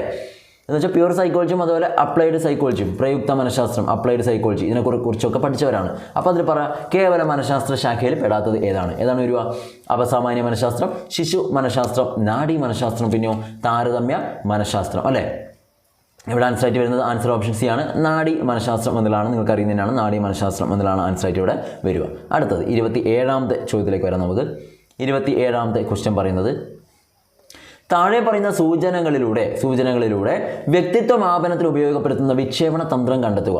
താഴെ പറയുന്ന സൂചനകളിലൂടെ വ്യക്തിത്വ മാപനത്തിന് ഉപയോഗപ്പെടുത്തുന്ന വിക്ഷേപണ തന്ത്രം കണ്ടെത്തുക എന്നാണ് പറഞ്ഞിട്ടുള്ളത്. നോക്കാം, ഓരോ സൂചന നോക്കാം. 1, 2, 3, 4 സൂചനകൾ തന്നിട്ടുണ്ട്. ഇതൊക്കെ വായിക്കലാണ് ഒരു ടാസ്ക് അല്ലേ? നോക്കിയേ, ഈ ശോധകത്തിൽ 20 ചിത്രങ്ങളുണ്ട്. വ്യത്യസ്ത പ്രവർത്തനങ്ങളിൽ ഏർപ്പെട്ട 1 or 2 മനുഷ്യർ ഓരോ ചിത്രത്തിലും കാണും. രണ്ടാമത്തത്, ചിത്രം അവ്യക്തമായ ഒരു കഥയെ സൂചിപ്പിക്കുന്നു. 3, ചിത്രീകരിച്ചിരിക്കുന്ന സന്ദർഭത്തെ ആധാരമാക്കി ഒരു കഥ വികസിപ്പിക്കാൻ ആവശ്യപ്പെടുകയും അങ്ങനെ ജനിക്കുന്ന കഥ ആത്മകഥയായി മാറുകയും ചെയ്യുന്നു. 4ാമത്തത്, മോർഗനും മുറയും ചേർന്ന് 1935 ആവിഷ്കരിച്ചതാണ് ഈ ശോധകം. 4 പോയിന്റുകളാണ് ഇവിടെ തന്നിട്ടുള്ളത്. ഇത് വായിച്ചിട്ട് നിങ്ങൾക്ക് ഏത് വ്യക്തിത്വ മാപനത്തിൽ ഉപയോഗപ്പെടുത്തുന്ന ഏത് വിക്ഷേപണ തന്ത്രമാണെന്ന് പറയാൻ പറ്റും. നോക്കാം, റോഷാർക്ക് മഷ്യൂപ്പ് പരീക്ഷ, thematic apperception test, word association test, അതുപോലെ തന്നെ ചിൽഡ്രൻസ് അപ്പർസെപ്ഷൻ ടെസ്റ്റ്. ഏതാണ് വരിക? ഇവിടെ ചിത്രങ്ങളൊക്കെ കൊടുത്ത് അവ്യക്തമായ ചിത്രം കൊടുത്ത് അതിന് കഥ ഉണ്ടാക്കാൻ പറയുന്നു. അങ്ങനെയൊക്കെ പറയുമ്പോൾ തന്നെ യാതൊരു സംശയം നിങ്ങൾക്ക് ഉണ്ടാകാൻ പാടില്ല. ആൻസർ ആയിട്ട് വരുന്നത് ആൻസർ ഓപ്ഷൻ ഏതാണ് വരിക? ബി ആണ്. തീമാറ്റിക് അപ്പർസെപ്ഷൻ ടെസ്റ്റ് ആണ് കേട്ടോ. തീമാറ്റിക് അപ്പർസെപ്ഷൻ ടെസ്റ്റ് ആണ്. മോർഗനും മുറേനൊക്കെ ഒന്ന് ഓർത്തിരിക്കണം. തീമാറ്റിക് അപ്പർസെപ്ഷൻ ടെസ്റ്റ് ആണ്. ഇതിൻ്റെ പ്രത്യേകത എന്ന് വെച്ചാൽ അങ്ങനെ തന്നെയാണ്. ഒരുപാട് ചിത്രങ്ങളൊക്കെ 20ഓളം സെറ്റ് ചിത്രങ്ങളാണ് അവിടെ ഉണ്ടാവുക. അതിൽ ഓരോ ചിത്രത്തെ എന്താണ് കാണുമ്പോൾ നമുക്ക് ഓരോ തീമായിട്ട് തോന്നും. അവരാക്കും ഓരോ രീതിയിൽ തോന്നും. അവരുടെ പെർസെപ്ഷൻ അനുസരിച്ച് ഓരോ തരത്തിലാണ് തോന്നുക. അത് വെച്ചുകൊണ്ട് നമ്മളൊരു കഥയൊക്കെ ഉണ്ടാക്കും. ആ കഥ വെച്ചിട്ടാണ് നമ്മുടെ പേഴ്സണാലിറ്റി ഒക്കെ നമ്മൾ പിന്നീട് അളക്കുക. ഓക്കെ, അടുത്ത ക്വസ്റ്റിലേക്ക് വരാം. 28ാമത്തെ ചോദ്യം, മനസ്സിൽ ഭാഷാ ഘടകം എന്ന വേർതിരിച്ചെടുക്കാവുന്ന ഒരു ഘടകമുണ്ടെന്നും അതിന് വ്യക്തമായ സവിശേഷതകളും ഘടനയും വ്യവസ്ഥയും ഉണ്ടെന്ന് സിദ്ധാന്തിച്ച മനഃശാസ്ത്രജ്ഞൻ ആരാണ്? അധികം പറയുന്നില്ല. ഭാഷാ ഘടകമായിട്ടുള്ളൊരു കാരണം നമ്മളെ മനസ്സിൽ തന്നെ ഉണ്ട് എന്നുള്ളതാണ് പറഞ്ഞത്. അങ്ങനെ പറഞ്ഞ ആരാണ്? ഭാഷയുമായി ബന്ധപ്പെട്ടിട്ട് നോം ചോംസ്കിയാണ് കേട്ടോ. അത് പിന്നെ വളരെ പെട്ടെന്ന് നിങ്ങൾക്ക് കിട്ടും, അതെല്ലാം കിട്ടിയിട്ടുണ്ടാവും. വൈഗോസ്കി ബ്രൂണർ റോസബലാണ് പറഞ്ഞ ഓപ്ഷനിലുള്ളത്. അപ്പോൾ നോം ചോംസ്കിയാണ് ആൻസർ. 29, താഴെ പറയുന്നവയിൽ പാഠ്യപദ്ധതി നിർമ്മാണത്തിൻ്റെ പൊതുതത്വങ്ങളിൽ പെടാത്തവ ഏത്? താഴെ പറയുന്നവയിൽ പാഠ്യപദ്ധതി നിർമ്മാണത്തിൻ്റെ പൊതുതത്വങ്ങളിൽ പെടാത്തവ ഏതാണ്? ജ്ഞാനനിർമ്മിതിവാദം, ശിശു കേന്ദ്രീകൃത സമീപനം, ഉദ്ഗ്രഥിത സമീപനം, മതപക്ഷ ചിന്ത. ഇതിൽ പാഠ്യപദ്ധതി നിർമ്മാണത്തിൻ്റെ പൊതുതത്വങ്ങളിൽ പെടാത്തത് ഏതാണെന്നാണ് ചോദിച്ചത്. എന്താണ്? മതം എന്ന് പറയുന്നത് എന്തുമല്ല, ഇതുമായി ബന്ധം യാതൊരു തരത്തിലുള്ള ബന്ധവും ഉണ്ടാവില്ല. എല്ലാം എന്താണ് ഈ ബാക്കി ജ്ഞാനനിർമ്മിതിവാദം, ശിശു കേന്ദ്രീകൃത സമീപനം, ഉദ്ഗ്രഥിത സമീപനം, ഇതൊക്കെ നമ്മളെ പാഠ്യപദ്ധതി നിർമ്മാണവുമായി ബന്ധപ്പെട്ട് അതിൻ്റെ തത്വങ്ങളിൽ ഉൾപ്പെടുന്നതാണ്. മതപക്ഷ ചിന്ത എന്ന് പറയുന്നത് ആ ഭാഗത്തെ വരുന്നില്ല. ഓക്കെ, അടുത്തത്, പഠന രീതികളിൽപ്പെട്ട വിനറ്റ്ക രീതിയുടെ ഉപജ്ഞാതാവ് ആരാണ്? പഠന രീതികളിൽപ്പെട്ട ഒരു മെത്തേഡാണ് വിനറ്റ്ക മെത്തേഡ്. അതിൻ്റെ ഉപജ്ഞാതാവ് ആരെന്നാണ് ചോദിച്ചത്. നോക്കിയേ, കാർലട്ടൺ വാഷ്ബർബൺ, ഓക്കെ, പിന്നെ കാർലട്ടൺ വാഷ്ബേൺ ആണ്. പിന്നെ കെല്ലർ, അതുപോലെ കിൽപാട്രിക്, പിന്നെ മക്ഡൊണാൾഡ്. ഓക്കെ, അപ്പോൾ അങ്ങനെ 4 ഓപ്ഷൻസാണ് ഇവിടെ തന്നിട്ടുള്ളത്. കാർലട്ടൺ വാഷ്ബേൺ ആണ്, കെല്ലർ, കിൽപാട്രിക്, മക്ഡൊണാൾഡ്. ആരാണ് വരിക? പഠന രീതികളിൽപ്പെട്ട വിനറ്റ്ക രീതിയുടെ ഉപജ്ഞാതാവാണ് ചോദിച്ചത്. വിനറ്റ്ക രീതിയുടെ ഉപജ്ഞാതാവ് എന്നാണ് ചോദിച്ചത്. ചിലപ്പോൾ ഒരു ഡൗട്ടുള്ളൊരു ക്വസ്റ്റനായി വന്നേക്കാം. ആൻസർ വരുന്നത് ഓപ്ഷൻ ഡി ആണ്. കാർലട്ടൺ വാഷ്ബേൺ ആണ് കേട്ടോ. കാർലട്ടൺ വാഷ്ബേൺ ആണ് എന്നുള്ള കാര്യം മനസ്സിലാക്കി വെക്കുക. ഓക്കെ, അടുത്തത്, ശരിയായ ശീലങ്ങളും പ്രകൃതങ്ങളും പുലർത്തുന്ന അധ്യാപകനോട് മാത്രമല്ല അയാൾ പഠിപ്പിക്കുന്ന വിഷയത്തോടും കുട്ടികളിൽ താല്പര്യം ജനിക്കുന്നു. അധ്യാപകനെ ഇഷ്ടപ്പെടുന്ന പഠിതാവ് അധ്യാപകൻ പഠിപ്പിക്കുന്ന വിഷയത്തെയും ഇഷ്ടപ്പെടുന്നു. ഇത് ഏത് പഠന സിദ്ധാന്തവുമായി ബന്ധപ്പെട്ടിരിക്കുന്നു? ഓക്കെ, ശരിയായ ശീലങ്ങളും പ്രകൃതങ്ങളും പുലർത്തുന്ന ഒരു അധ്യാപകനോട് മാത്രമല്ല അയാൾ പഠിപ്പിക്കുന്ന വിഷയത്തോടും കുട്ടികൾ താല്പര്യം ഉണ്ടാക്കുന്നുണ്ടെന്നാണ് പറഞ്ഞത് അല്ലേ? അധ്യാപകനെ ഇഷ്ടപ്പെടുന്ന പഠിതാവ് അധ്യാപകനെ പഠിപ്പിക്കുന്ന വിഷയത്തെയും ഇഷ്ടപ്പെടുന്നു എന്ന് പറഞ്ഞു. ഇത് ഏത് പഠന സിദ്ധാന്തവുമായിട്ട് ബന്ധപ്പെട്ടിരിക്കുന്നു എന്നാണ് ചോദിച്ചത്. നോക്കിയേ, തൊണ്ടൈക്കിൻ്റെ ശ്രമപരാജയ പഠനം, പാവ്ലോവിൻ്റെ അനുബന്ധന സിദ്ധാന്തം, സ്കിന്നറുടെ എന്താണ് പ്രവർത്തനാനുബന്ധനം അതുപോലെ തന്നെ ഇവയൊന്നുമല്ല എന്നാണ് പറഞ്ഞത്. നിങ്ങൾക്ക് തന്നെ വളരെ പെട്ടെന്ന് പറയാൻ പറ്റും അല്ലേ? കൃത്യമായിട്ട് നല്ല ശീലങ്ങളും കാര്യങ്ങളൊക്കെ പുലർത്തുന്ന അധ്യാപകനെ കുട്ടികൾക്ക് ഇഷ്ടമാണ്, അദ്ദേഹം പഠിപ്പിക്കുന്നതും കുട്ടികൾക്ക് ഇഷ്ടമാണ്. ക്ലിയർ? അപ്പോൾ അധ്യാപകനെ ഇഷ്ടപ്പെടുന്ന പഠിതാവ് അധ്യാപകൻ പഠിപ്പിക്കുന്ന വിഷയത്തെയും ഇഷ്ടപ്പെടുന്നു. ക്ലിയർ? അപ്പോൾ ഇത് നമുക്ക് ആൻസറായിട്ട് പറയാൻ പറ്റുന്ന ഏതാണെന്നാണ് ചോദിച്ചിട്ടുള്ളത്. കറക്റ്റായിട്ടുള്ള ആൻസർ വരുന്നത് ഏതാണ്? സംശയം വേണ്ട, പാവ്ലോവിൻ്റെ കണ്ടീഷനിങ് ആണ്, അനുബന്ധന സിദ്ധാന്തവുമായി ബന്ധപ്പെട്ടതാണ് എന്നുള്ള കാര്യം മനസ്സിലാക്കുക. ഓക്കെ, അപ്പോൾ ഈ പഠന സിദ്ധാന്തം, ഈ പറഞ്ഞ കാര്യം പാവ്ലോവിൻ്റെ അനുബന്ധന സിദ്ധാന്തവുമായിട്ട് ബന്ധപ്പെട്ടിരിക്കുന്നു. അടുത്ത ചോദ്യത്തിലേക്ക് വരാം. താഴെ പറയുന്ന പഠന വിഭാഗങ്ങളിൽ ശരിയും തെറ്റും വിലയിരുത്തുക. താഴെ പറയുന്ന പഠന വിഭാഗങ്ങളിൽ ശരിയും തെറ്റും വിലയിരുത്തുക എന്നാണ് പറഞ്ഞിട്ടുള്ളത്. നോക്കാം. ഒരു കുട്ടി നിപ്പിൾ നുണയുന്നതും വേദനാജനകമായ അനുഭവങ്ങളിൽ നിന്ന് ഒരാൾ അകന്നു നിൽക്കുന്നതും അനുബന്ധനത്തിന് ഉദാഹരണമാണ്. 2. സൈക്കിൾ ഓടിക്കൽ, കമ്പ്യൂട്ടർ പ്രവർത്തിപ്പിക്കൽ എന്നിവ ചാലക പഠനത്തിന് ഉദാഹരണമാണ്. 3. അധ്യാപകനും വിദ്യാർത്ഥിയും സഹോദരനും സഹോദരിയും തുടങ്ങി 2 വാക്കുകൾ കൂട്ടിച്ചേർക്കൽ മുതൽ ലേഖനം എഴുതുന്നതെല്ലാം വാചിക പഠനമാണ്. 4. സസ്യം എന്ന ആശയത്തെ 4 വയസ്സുള്ള കുട്ടിയും ജീവശാസ്ത്ര അധ്യാപകനും മനസ്സിലാക്കുന്നത് വ്യത്യസ്ത തരത്തിലായിരിക്കും. ഇത് ആശയ പഠനമാണ്. ചെറിയ ഒരു കൺഫ്യൂസിംഗ് ആയി വന്നേക്കാവുന്ന ഒരു ചോദ്യമാണ് അല്ലേ? കൺഫ്യൂഷൻ ഉണ്ടായേക്കാവുന്ന ഒരു ക്വസ്റ്റ്യൻ കൂടിയാണിത്.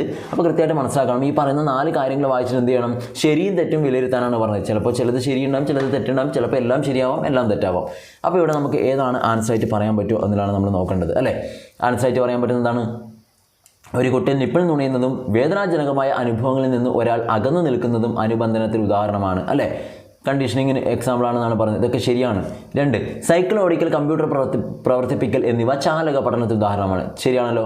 കറക്റ്റാണ്. നെക്സ്റ്റ്, അധ്യാപകനും വിദ്യാർത്ഥിയും സഹോദരനും സഹോദരിയും തുടങ്ങി 2 വാക്കുകൾ കൂട്ടിച്ചേർക്കൽ മുതൽ ലേഖനം എഴുതുന്നതെല്ലാം വാചിക പഠനമാണെന്നാണ് പറഞ്ഞത്. ശരിയാണ്, അത് കറക്റ്റാണ് അല്ലേ? വാചിക പഠനമാണ്. ഇനി ലാസ്റ്റ്, സസ്യം എന്ന് പറഞ്ഞ ഒരു ആശയം 4 വയസ്സുള്ള ഒരു കുട്ടി മനസ്സിലാക്കുന്ന പോലെ അല്ലല്ലോ ജീവശാസ്ത്ര അധ്യാപകൻ മനസ്സിലാക്കുക അല്ലേ? അല്ലെങ്കിൽ ആ 2 ആശയം അധ്യാപകനെ പോലെ തന്നെ കുട്ടിക്ക് മനസ്സിലാക്കാൻ പറ്റുമോ? ഇല്ല.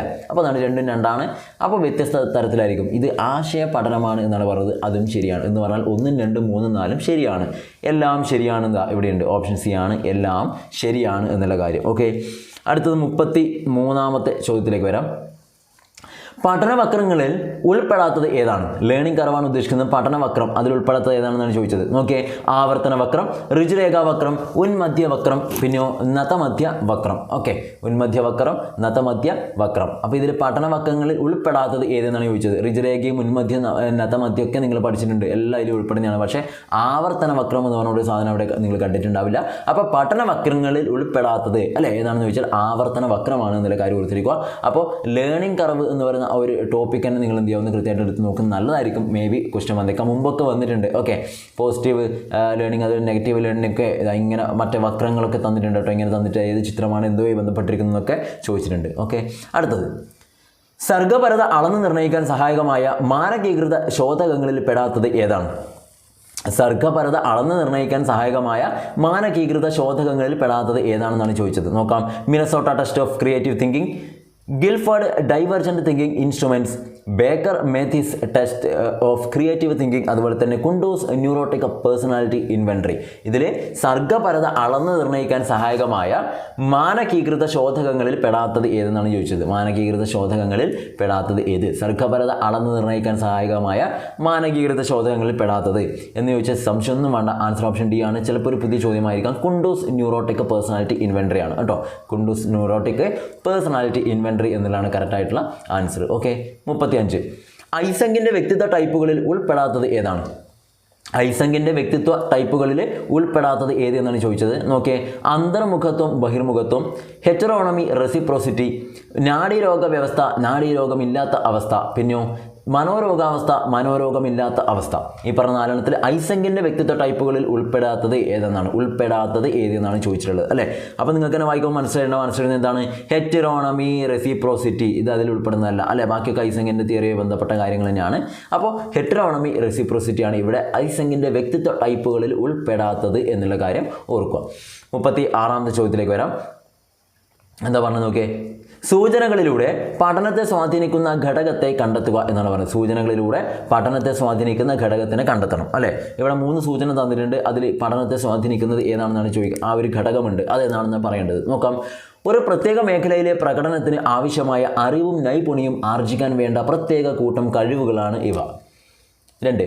എത്ര നന്നായി ഒരു പ്രശ്നത്തെ നേരിടാനും പരിഹരിക്കാനും കഴിയുന്നു എന്നതിന് നിദാനമായി ഒരു വ്യക്തിയിൽ അന്തർലീനമായ ഗുണഗണങ്ങളെയാണ് ഇത് സൂചിപ്പിക്കുന്നത്. 3.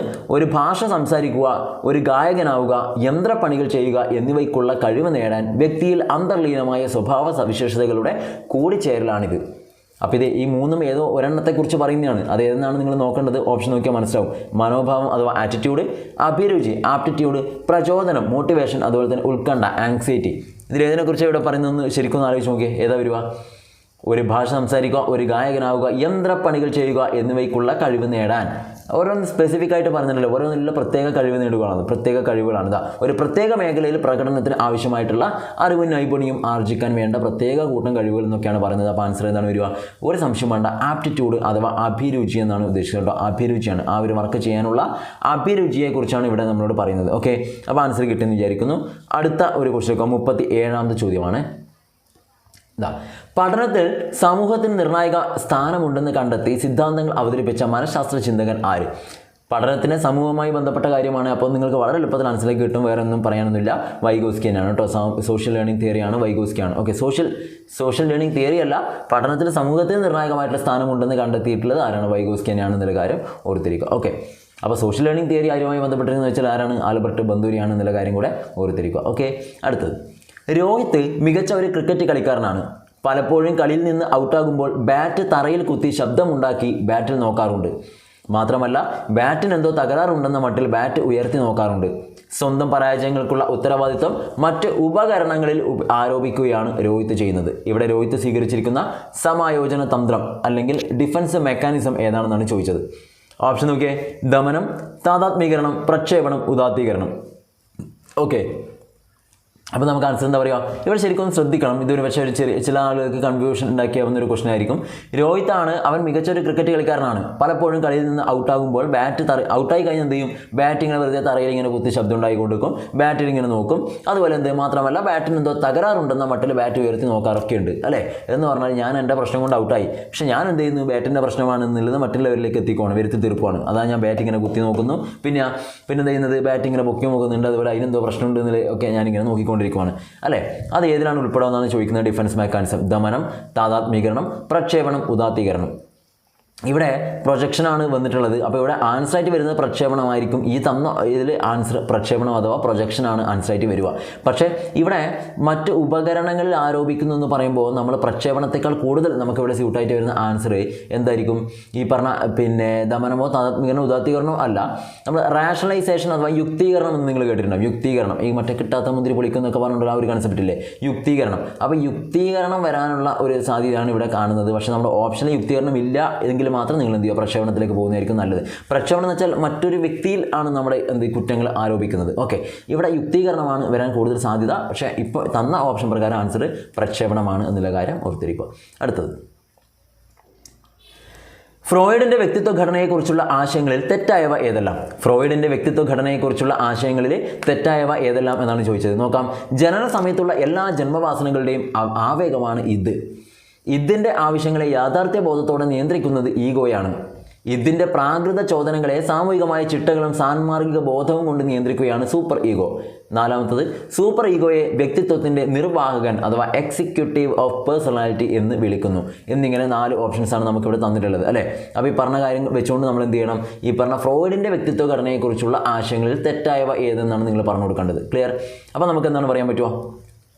1, 2 തെറ്റ്, 3, 4 തെറ്റ്, 3 മാത്രം തെറ്റ്, അതുപോലെ 4 മാത്രം തെറ്റ് എന്നൊക്കെ പറയുന്നുണ്ട് അല്ലേ?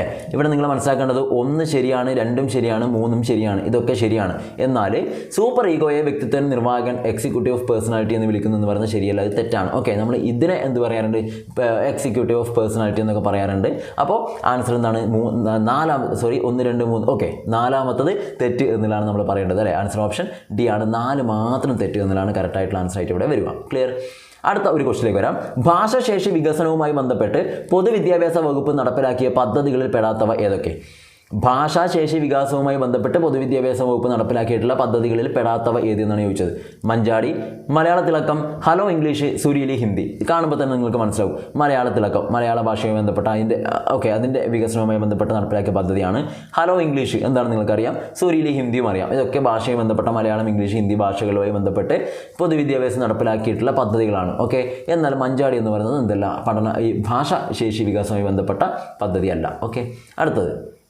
അപ്പോൾ അങ്ങനെ നമ്മൾ 40 ചോദ്യങ്ങൾ ഇപ്പം പിന്നിട്ട് കഴിഞ്ഞു. അപ്പോൾ നിങ്ങൾ 40 ചോദ്യങ്ങൾ കാണുമ്പോൾ തന്നെ അതിൽ ഉറപ്പായിട്ടും കുറേയൊക്കെ നിങ്ങൾക്ക് എന്തുണ്ടാവും, സംശയങ്ങളുള്ള ക്വസ്റ്റൻസ് ഒക്കെ ആയിരിക്കും കണ്ടിട്ടുണ്ടാവുക.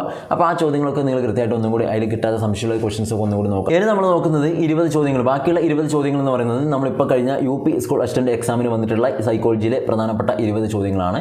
അപ്പോൾ അത് ഏറെക്കുറെ കണ്ട് പഠിച്ച ആളുകളാണെങ്കിൽ നിങ്ങൾക്ക് എന്ത് ചെയ്യാം, ഇപ്പോൾ ഈ ഒരു വീഡിയോ ഇവിടുന്ന് സ്കിപ്പ് ചെയ്ത് പോകാം. ബാക്കിയുള്ളവർക്ക് എന്ത് ചെയ്യാം, കൃത്യമായിട്ട് ആ ചോദ്യങ്ങൾ എന്തൊക്കെയാണെന്നുള്ള കാര്യങ്ങളൊക്കെ ഒന്ന് മനസ്സിലാക്കി വെക്കാനും കൂടെ സാധിക്കും. അപ്പോൾ നിങ്ങൾ ഇതുവരെയുള്ള ചോദ്യങ്ങൾ കൃത്യമായിട്ട് മനസ്സിലാക്കി എന്ന് വിചാരിക്കുന്നു. എന്ത് ചെയ്യുക, പറ്റുമെങ്കിൽ എന്ത് ചെയ്യുക, ഇപ്പോൾ നിങ്ങൾ അന്ന് വായിച്ചു വിട്ട ചോദ്യങ്ങളായിരിക്കും ഇതിന് ആൻസറൊക്കെ ഇപ്പോൾ പെട്ടെന്ന് പറയാൻ പറ്റുന്നുണ്ടോ എന്ന് വേണമെങ്കിൽ നിങ്ങൾക്ക് ഇവിടുന്ന് ചെക്ക് ചെയ്യാം. ക്ലിയർ. ഇനി നമ്മൾ കുറച്ച് സ്പീഡിൽ തന്നെ പറഞ്ഞു പോകും, കാരണം കൂടുതൽ ആളുകൾ ഈ ചോദ്യങ്ങളൊക്കെ കണ്ടവരായിരിക്കും. 41ാമത്തെ ചോദ്യം ഇങ്ങനെയാണ് വരുന്നത്, അല്ലെങ്കിൽ നമ്മുടെ അതിലെ കഴിഞ്ഞ എക്സാമിലെ ഫസ്റ്റ് ക്വസ്റ്റ്യൻ ഇങ്ങനെയായിരുന്നു. താഴെ തന്നിരിക്കുന്ന സമായോജന തന്ത്രങ്ങളും ഉദാഹരണങ്ങളും ചേരും വഴി ചേർക്കുക എന്നാണ് പറഞ്ഞത്. ഇവിടെ നമുക്ക് എന്ത് തന്നിട്ടുണ്ട്, സമായോജന തന്ത്രങ്ങളും അതിനുള്ള ഉദാഹരണങ്ങളും തന്നിട്ടുണ്ട്. സമായോജന തന്ത്രം എന്ന് വെച്ചാൽ എന്തൊക്കെയാണ് നോക്കിയേ, യുക്തീകരണം, താതാത്മീകരണം, അനുപൂരണം, പശ്ചാത്ഗമനം, റിഗ്രഷൻ എന്നിങ്ങനെയാണ് തന്നിട്ടുള്ളത്. അതിലുള്ള ഉദാഹരണവും തന്നിട്ടുണ്ട്. ഏറ്റവും നല്ലത് ഇതുപോലുള്ള ചോദ്യങ്ങൾ വന്നാൽ നിങ്ങൾ ആദ്യം ഉദാഹരണം വായിച്ചു നോക്കുക എന്താ പറയുന്നത്, എന്നിട്ട് അതുമായി ബന്ധപ്പെട്ടിട്ടുള്ള ഡിഫൻസ് മെക്കാനിസം ഇവിടെ തന്നിരിക്കുന്നവയിൽ ഏതാണെന്ന് മാത്രം നിങ്ങൾ മനസ്സിലാക്കിയാൽ മതി. അതിൽ 1 2 കിട്ടിയാൽ നിങ്ങൾക്ക് അത് വെച്ച് ഓപ്ഷനിൽ നിന്ന് ആൻസറിലേക്ക് എത്താൻ പറ്റും. നോക്കിയേ, പഠനത്തിൽ വേണ്ടത്ര ശോഭിക്കാൻ കഴിയാത്ത വ്യക്തി താൻ പഠിച്ച സ്ഥാപനത്തിൻ്റെ പേരും പ്രശസ്തിയും പറഞ്ഞ് അതിൽ അഭിമാനം കൊള്ളുന്നു. അതിൽ അഭിമാനം കൊള്ളുന്നു. ഇതാണ് 1ാമത്തെ കാര്യം. 2, സഹോദരനോ സഹോദരിയോ ജനിക്കുമ്പോൾ മൂത്ത കുട്ടി കൂടുതൽ ശ്രദ്ധ ലഭിക്കാൻ വേണ്ടി കൊച്ചു കുഞ്ഞിനെ പോലെ പെരുമാറുന്നു. 3ാമത്തെ കാര്യം നോക്കാം. പരീക്ഷയിൽ പരാജയപ്പെട്ട കുട്ടി പരാജയത്തിൻ്റെ കാരണം പ്രയാസമേറിയ ചോദ്യപേപ്പർ എന്ന് ആരോപിക്കുന്നു. തൊട്ട് മുന്നത്തെ ക്വസ്റ്റ്യൻ നമ്മൾ ബാറ്റിനെ ആരോപിച്ച പോലെ ഇവിടെ കുട്ടി എന്ത് ചെയ്യുന്നുണ്ട്, ചോദ്യപേപ്പറിനെയാണ് ആരോപിക്കുന്നത്. 4, പഠനത്തിൽ മികവ് പുലർത്താൻ കഴിയാത്ത കുട്ടി സ്പോർട്സിൽ മികച്ച പ്രകടനം കാഴ്ചവെക്കാൻ ശ്രമിക്കുന്നു.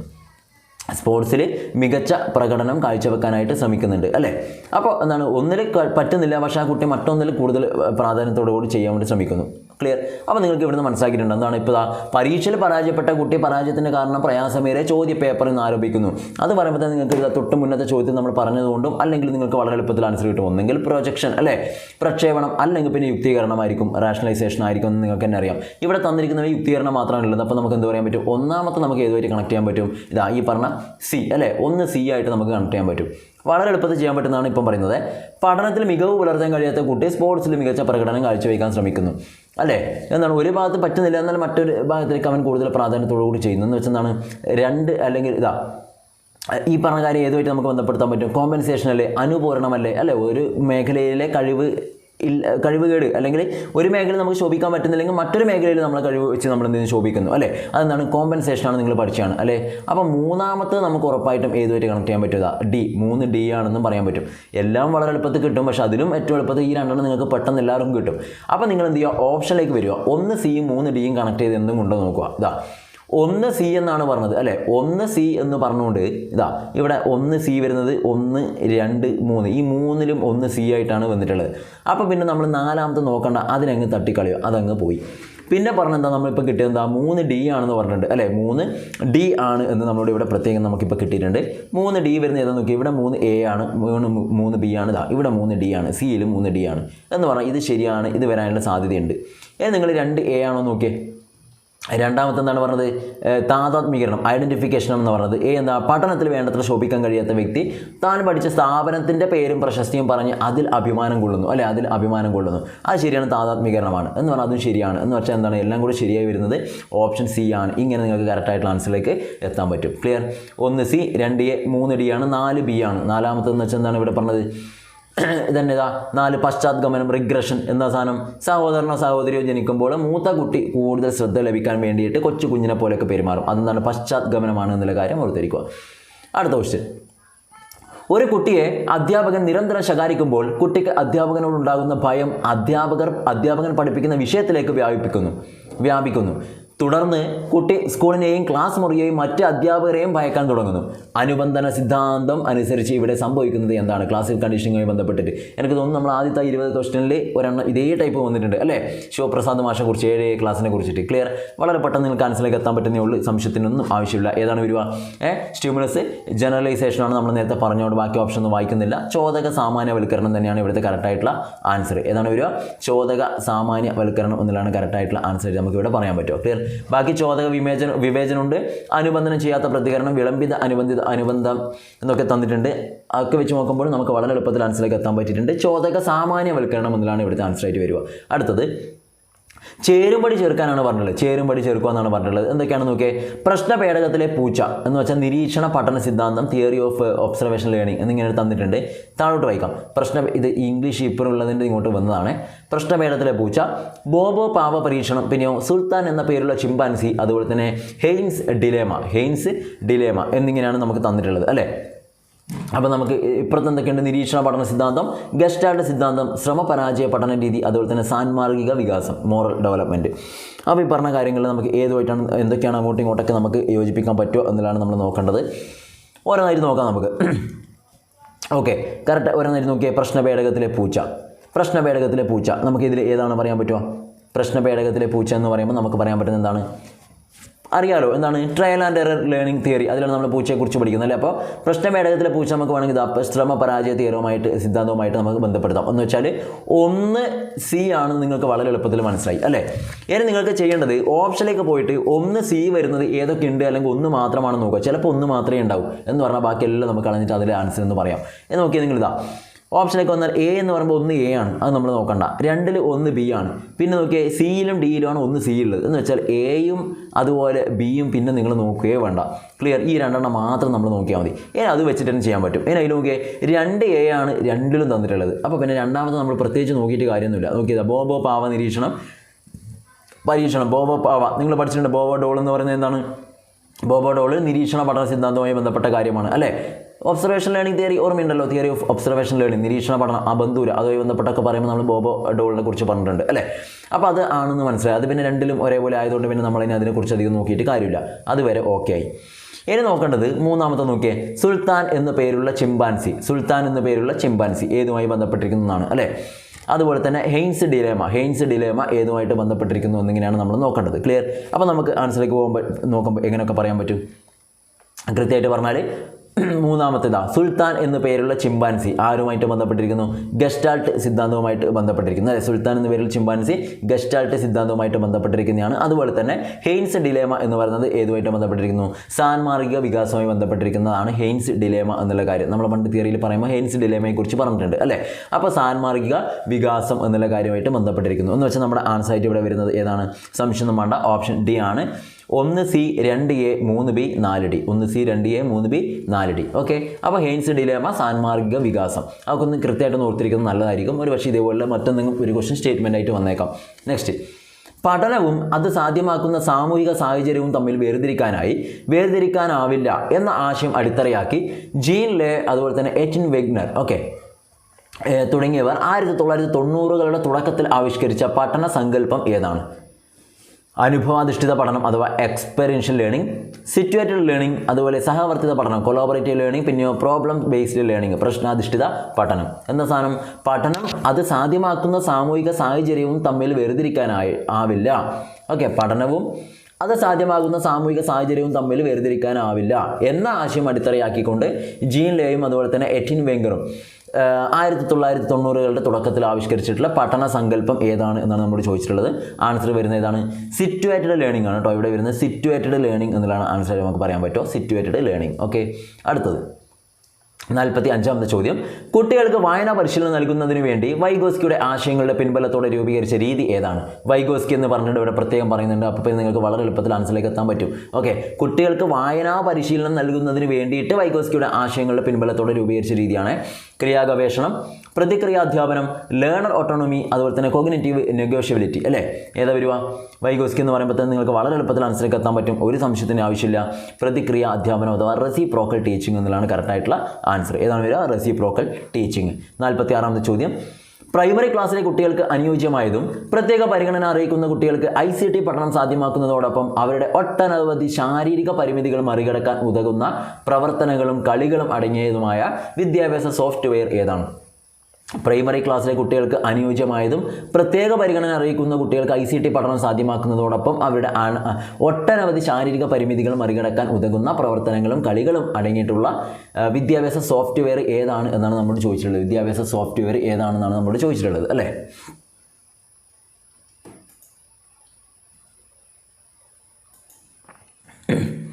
ആൻസറായിട്ട് നമുക്ക് പറയാൻ പറ്റിയതാ ടെക്സ്റ്റ് പെയിൻറ്റ്, പിന്നെയോ പെയിൻ്റ് അല്ല കേട്ടോ, പെയിൻ്റാണ്, ടെക്സ്റ്റ് പെയിൻ്റ് എന്നാണ്, ടെക്സ്റ്റ് പെയിൻ്റാണ്. അതുപോലെ ഫെറ്റ്, ജി കോംപ്രസ്, അതുപോലെ തന്നെ ജിയോജിബ്ര എന്നൊക്കെ കാണുമ്പോൾ തന്നെ മനസ്സിലാക്കുക ഇത് മാത്സുമായി ബന്ധപ്പെട്ടാണ് കേട്ടോ, ഗണിതവുമായി ബന്ധപ്പെട്ട ഒരു സോഫ്റ്റ്വെയർ ആണ് ജിയോജിബ്ര. ഓക്കെ, നമുക്ക് ഈ പണ്ട് ബോർഡിലൊക്കെ വരച്ച സാധനങ്ങളും കാര്യങ്ങളൊക്കെ നമുക്ക് എന്ത് സോഫ്റ്റ്വെയറിൻ്റെ സഹായത്തോട് കൂടിയിട്ട് ചെയ്യാൻ പറ്റുന്ന ഒരു കാര്യമാണ്. അപ്പോൾ ജിയോജിബ്ര അല്ല എന്ന് ഉറപ്പിക്കുക. ടെക്സ്റ്റ് പെയിൻറ്റ് നമ്മൾ ചിത്രം വരക്കാനും പെയിൻറ്റിങ്ങിനൊക്കെ വേണ്ടിയിട്ട് നമ്മൾ ഉപയോഗിക്കുന്നതാണെന്ന് അറിയാം. ഫെറ്റൊക്കെ സയൻസുമായി ബന്ധപ്പെട്ട ഒരു സോഫ്റ്റ്വെയർ ആണ് അല്ലേ? അപ്പോൾ ഇവിടെ ആൻസർ നമുക്ക് പറയാൻ പറ്റുന്നത് ജി കോംപ്രസ് എന്നതാണ് കറക്റ്റായിട്ടുള്ള ആൻസർ ആയിട്ട് പറയാൻ പറ്റും. ഓക്കെ, ഇതാണ് ജി കോംപ്രസ് ആണ് കറക്റ്റായിട്ടുള്ള ആൻസർ വരിക. 47ാമത്തെ ചോദ്യം, ഒരു വ്യക്തിക്ക് താൻ എങ്ങനെ അറിവ് നേടുന്നു എന്നതിനെക്കുറിച്ചും ആ പ്രക്രിയയെ എങ്ങനെ നിയന്ത്രിക്കാം എന്നതിനെക്കുറിച്ചും ഉള്ള ധാരണയായതിനാൽ അതീത ചിന്ത എന്നത് ഒരു ഉയർന്ന ചിന്താശേഷിയാണ്. താഴെ പറയുന്നവയിൽ അതീത ചിന്തയുടെ ശരിയായ പ്രക്രിയാതലങ്ങൾ കണ്ടെത്തുക എന്നാണ് പറയുന്നത്. മെറ്റാകോഗ്നിഷൻ ഉണ്ടല്ലോ, thinking about one's own thinking അല്ലേ? ഒരാളുടെ ചിന്തയെക്കുറിച്ചുള്ള ചിന്തയാണ് നമ്മൾ മെറ്റാകോഗ്നിഷൻ എന്നൊക്കെ പറയാം. ഓക്കെ, അപ്പോൾ അവിടെ എന്താ പറഞ്ഞത്? ഈ അതീത ചിന്തയുടെ ശരിയായ പ്രക്രിയാതലങ്ങൾ കണ്ടെത്തുക എന്നാണ് നമ്മൾ പറഞ്ഞിട്ടുള്ളത്. ശരിയായത് ഓപ്ഷൻ നോക്കിയേ: ധാരണ, ആസൂത്രണം, വിലയിരുത്തൽ, പ്രശ്നം മനസ്സിലാക്കൽ, വിവരശേഖരണം, നിഗമനം, ആസൂത്രണം, ധാരണ, നിഗമനം, അതുപോലെ തന്നെ ആസൂത്രണം, വിവരശേഖരണം, ധാരണ, രൂപപ്പെടുത്തൽ. ഏതാ വരുക? ഈ പറഞ്ഞ കൃത്യമായിട്ട് നോക്കിയാലും മെറ്റാകോഗ്നിഷനുമായി ബന്ധപ്പെട്ടുകൊണ്ട് നമുക്ക് പറയാൻ പറ്റുന്ന ഏതാണ് ആൻസർ? കൃത്യമായിട്ട് മനസ്സിലാക്കുക. ധാരണ, പിന്നെ ആസൂത്രണം, പിന്നെ വിലയിരുത്തൽ. ഓക്കെ, അപ്പോൾ ധാരണ, ആസൂത്രണം, വിലയിരുത്തൽ. ആൻസർ ഓപ്ഷൻ എ ആണ് വരിക. Answer option A. നെക്സ്റ്റ്, ഭിന്നശേഷിക്കാരായവരുടെ അവകാശ സംരക്ഷണത്തിനായിട്ട് 2016 നിലവിൽ വന്ന ആക്ട് ഏതാണ്? നമ്മൾ പണ്ട് ആക്ടുമായി ബന്ധപ്പെട്ട് കുറച്ച് ദിവസം മുന്നേ എക്സാമിനോടനുബന്ധിച്ച് നമ്മൾ ചെയ്തിട്ടുണ്ടായിരുന്നു, കേട്ടിട്ടുമായി ബന്ധപ്പെട്ടിട്ടൊക്കെ.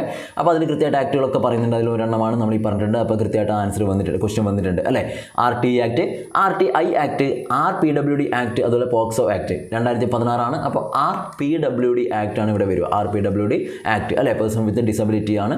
അപ്പോൾ 1995 96 പറഞ്ഞിട്ടാണ് നമ്മൾ പിന്നീട് RPWD ആക്ട് 2016 വന്നതെന്നുള്ള കാര്യങ്ങളൊക്കെ മനസ്സിലാക്കിയിട്ടുണ്ട്. അപ്പോൾ ആൻസർ ഓപ്ഷൻ സി ആണ്, RPWD act. Okay, RPWD act.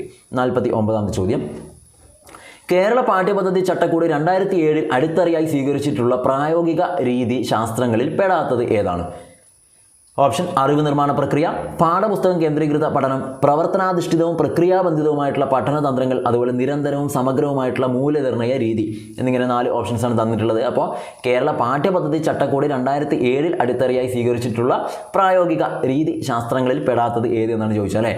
അറിവ് നിർമ്മാണ പ്രക്രിയ ഇമ്പോർട്ടൻ്റ് ആണ്. പാഠപുസ്തക കേന്ദ്രീകൃത പഠനം സംശയമാണ്. പ്രവർത്തനാധിഷ്ഠിതവും പ്രക്രിയാബന്ധിതവുമായിട്ടുള്ള പഠനതന്ത്രങ്ങൾ തീർച്ചയായിട്ടും വേണം. നിരന്തരവും സമഗ്രവുമായിട്ടുള്ള മൂല്യനിർണ്ണയ രീതി CCE continuous and comprehensive evaluation വേണം. പക്ഷേ പാഠപുസ്തക കേന്ദ്രീകൃതം അല്ലെങ്കിൽ അധ്യാപക കേന്ദ്രീകൃത പഠനം എന്ന് പറയുന്നത് ഒരിക്കലും എന്തിൻ്റെ ഭാഗമല്ല, നമ്മുടെ പാഠ്യപദ്ധതിയുടെ ഭാഗമായിട്ട് ഇപ്പം വരുന്നില്ല. അപ്പോൾ ആൻസർ ഏതാണ് വരിക? ആൻസർ ഇതിൻ്റെ ഭാഗമായി ഉൾപ്പെടാത്തത് ഏതെന്ന് ചോദിച്ചാൽ ആൻസർ ഓപ്ഷൻ ബി ആണ്, പാഠ്യപുസ്തക കേന്ദ്രീകൃത പഠനം എന്നുള്ളതാണ് ശരിയായിട്ടുള്ള ആൻസർ. ഓക്കെ, പാഠപുസ്തക കേന്ദ്രീകൃത പഠനം. ഓക്കെ, ഇപ്പോൾ ചൈൽഡ് സെൻറ്റേർഡ് ലേണിംഗ് ആണ് നമ്മളിപ്പോൾ നടക്കുന്നത് അല്ലേ? അടുത്തത് 50ാമത്തെ ചോദ്യമാണ്. ഇന്നത്തെ ടോട്ടൽ നോക്കുമ്പോൾ 50th ക്വസ്റ്റ്യനാണ്. നമ്മുടെ എക്സാമിൻ്റെ നമുക്ക് 10ാമത്തെ ചോദ്യത്തിലേക്ക് വരാം. സ്വതന്ത്ര ഇന്ത്യയിലെ ശിശു വിദ്യാഭ്യാസം മുതൽ ബിരുദാനന്തര ഗവേഷണം വരെയുള്ള വിദ്യാഭ്യാസത്തെ സമഗ്രമായി സമീപിച്ച് പ്രശ്നപരിഹാര നിർദ്ദേശങ്ങൾ സമർപ്പിച്ച വിദ്യാഭ്യാസ കമ്മീഷൻ ഏതായിരുന്നു? കംപ്ലീറ്റ് ചെറുതു മുതൽ വലുത് വരെ എല്ലാം ടോട്ടൽ. ഓക്കെ, ശിശു വിദ്യാഭ്യാസം മുതൽ ബിരുദാനന്തര ബിരുദ ഗവേഷണം വരെയുള്ള കംപ്ലീറ്റ് ഡീൽ ചെയ്യുന്നത് ഏത് വിദ്യാഭ്യാസ കമ്മീഷനാണെന്നാണ് ചോദിച്ചത്. Lakshmanaswami Mudaliar commission, Kothari commission, Hunter commission, Zakir Hussain commission അല്ലേ? ഏതാണ് വരിക?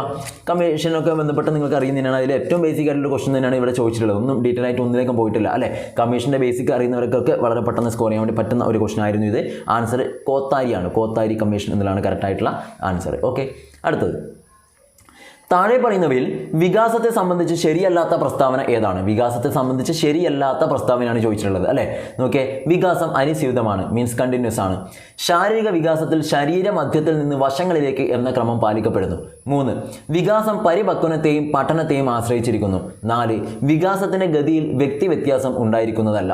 അപ്പോൾ ഇവിടെ നമുക്ക് ഏതാ പറയാൻ പറ്റുമോ? വികാസത്തെ സംബന്ധിച്ച് ശരിയല്ലാത്തത് എന്ന് വെച്ചാൽ തെറ്റായ പ്രസ്താവന ഏതാണ്? വികാസം അനുസ്യൂതമാണ് എന്നൊക്കെ പറയുമ്പോൾ നിങ്ങൾക്ക് വളരെ എളുപ്പത്തിൽ അറിയാം, അനുസ്യൂതമാണ് അല്ലേ, ശരിയാണിത്. അടുത്ത ശാരീരിക വികാസത്തിൽ ശരീരമധ്യത്തിൽ നിന്ന് വശങ്ങളിലേക്ക്, ഓർമ്മയുണ്ടല്ലോ, പ്രോക്സിമോ ഡിസ്റ്റലോ അതുപോലെ തന്നെ സിഫാലോ കോഡലൊക്കെ നിങ്ങൾ പഠിച്ചവരാണ് അല്ലേ. Head to head to foot എന്നൊക്കെ പറഞ്ഞുകൊണ്ടുള്ള ഒരു കാര്യം നിങ്ങൾ പഠിച്ചിട്ടുണ്ട്. അതുപോലെ സെൻട്രൽ ടു പെരിഫറി എന്നൊക്കെ പറഞ്ഞുകൊണ്ട് നിങ്ങൾ പഠിച്ചിട്ടുണ്ടല്ലോ. അപ്പോൾ അത് നിങ്ങൾക്ക് അറിയാം. അപ്പോൾ അത് കൃത്യമായിട്ട് ഇത് ശരിയാണ്. പിന്നെ വികാസം പരിപക്വനത്തെയും പഠനത്തെയും ആശ്രയിച്ചിരിക്കുന്നു. ശരിയാണ്, പരിപക്വനത്തെയും പഠനത്തെയും ആശ്രയിച്ചിരിക്കുന്നുണ്ട് അല്ലേ. എന്നാൽ വികാസത്തിൻ്റെ ഗതിയിൽ വ്യക്തി വ്യത്യാസം ഉണ്ടായിരിക്കുന്നതല്ല എന്ന് പറയാൻ പറ്റുമോ? വികാസത്തിൻ്റെ ഗതിയിൽ വ്യക്തി വ്യത്യാസം ഉണ്ടായിരിക്കും എന്നല്ലേ പറയുക. ഓരോ വ്യക്തിയിലും ഓരോ തരത്തിലാണ്, ഓരോ രീതിയിലാണ്. അപ്പോൾ നമ്മുടെ ശരിയായിട്ടുള്ള ആൻസർ ഓപ്ഷൻ ഡി ആണ് ഇതിൽ പെടാത്തത്. ഓക്കെ, ഇതാണ് ആൻസർ. ക്ലിയർ. അടുത്തത്, സ്വയം കേന്ദ്രീകൃത അവസ്ഥ എന്നത് പിയാഷെ മുന്നോട്ട് വെച്ച ഏത് വൈജ്ഞാനിക വികാസ ഘട്ടത്തിൻ്റെ പ്രത്യേകതയാണ്? സ്വയം കേന്ദ്രീകൃത അവസ്ഥ അഥവാ ഈഗോസെൻട്രിസം എന്നത് പിയാഷെ മുന്നോട്ട് വെച്ച ഏത് വൈജ്ഞാനിക വികാസ ഘട്ടത്തിൻ്റെ പ്രത്യേകതയാണ്? പ്രാഗ് മനോവ്യാപാര ഘട്ടം, മൂർത്ത മനോവ്യാപാര ഘട്ടം, ഔപചാരിക മനോവ്യാപാര ഘട്ടം, അതുപോലെ തന്നെ ഇന്ദ്രിയ ചാലക ഘട്ടം. ഓക്കെ, 4 ഘട്ടങ്ങൾ ഇവിടെ തന്നിട്ടുണ്ട്.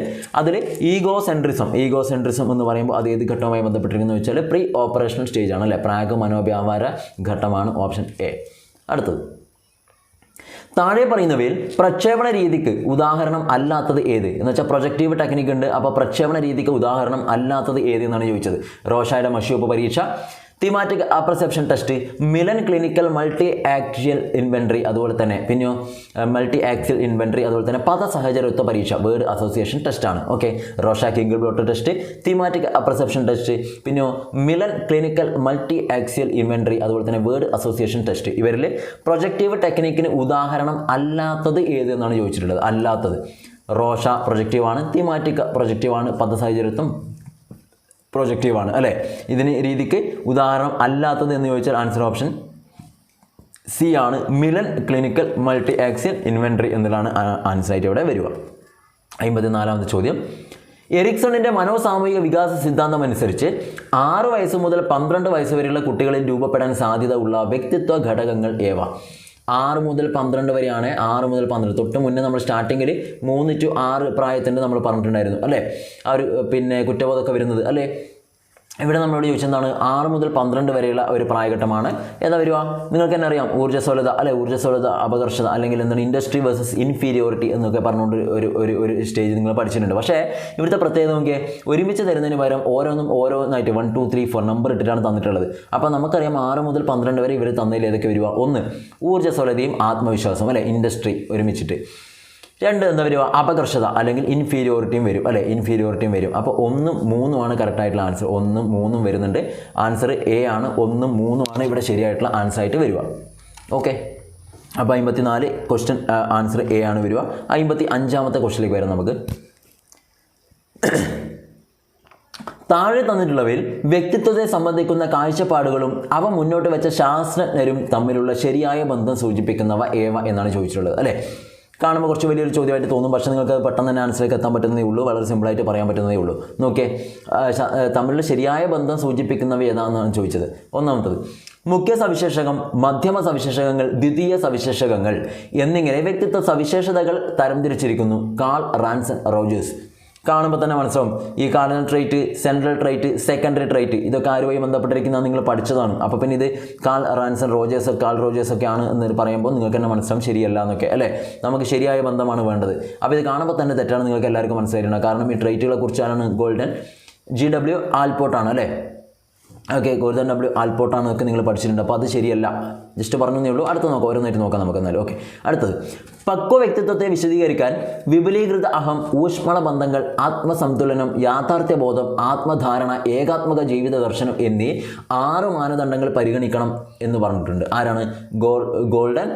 ഗോർദൻ വില്ലാഡ് ആൽപോർട്ട് എന്നിവിടെ കൊടുത്തിട്ടുണ്ട്. നമുക്ക് നോക്കാം. നെക്സ്റ്റ്, ആദർശാത്മക അഹം, യാഥാർത്ഥ്യാധിഷ്ഠിത അഹം എന്നിങ്ങനെ ഒരു വ്യക്തിയുടെ അഹത്തിന് 2 തലങ്ങളുണ്ട് എന്ന് പറഞ്ഞു അബ്രഹാം മാസ്ലോ. 4ാമത്തത്, ബോധ മനസ്സ്, ഉപബോധ മനസ്സ്, അബോധ മനസ്സ്, ഓക്കെ എന്നിങ്ങനെ മനസ്സിന് 3 തലങ്ങളുണ്ട് എന്ന് പറഞ്ഞത് സിഗ്മണ്ട് ഫ്രോയിഡ് എന്നും പറഞ്ഞു.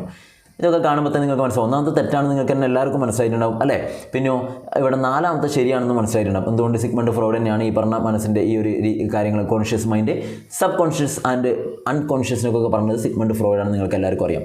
ഓക്കെ, അപ്പോൾ നമുക്ക് ആൻസറിലേക്ക് വരണമെങ്കിൽ ഇവിടെ ആകെ 2 എണ്ണേ ശരിയായിട്ടുള്ളൂ എന്നുള്ളത് നിങ്ങൾക്ക് ഓപ്ഷൻ കണ്ടാൽ തന്നെ മനസ്സിലാവും. 1, 4 അല്ലെങ്കിൽ 2, 4 അല്ലെങ്കിൽ 3, 4 അല്ലെങ്കിൽ 1, 2, 4 കേട്ടോ എല്ലാം വരുന്നതാണ് ഓപ്ഷൻ. ഓക്കെ, നോക്കാം നമുക്ക് കറക്റ്റായിട്ട് ഏതാ വരുന്നതെന്ന് നോക്കാം. 1 തെറ്റാണെന്ന് മനസ്സിലായി അല്ലേ. ഇനിയോ അബ്രഹാം മാസ്ലോ ആണോ ഈ പിന്നെ സെൽഫ്, റിയൽ സെൽഫ്, പിന്നെ ഐഡിയൽ സെൽഫിനെ കുറിച്ച് അതിനൊക്കെ കുറിച്ച് പഠിച്ചത്?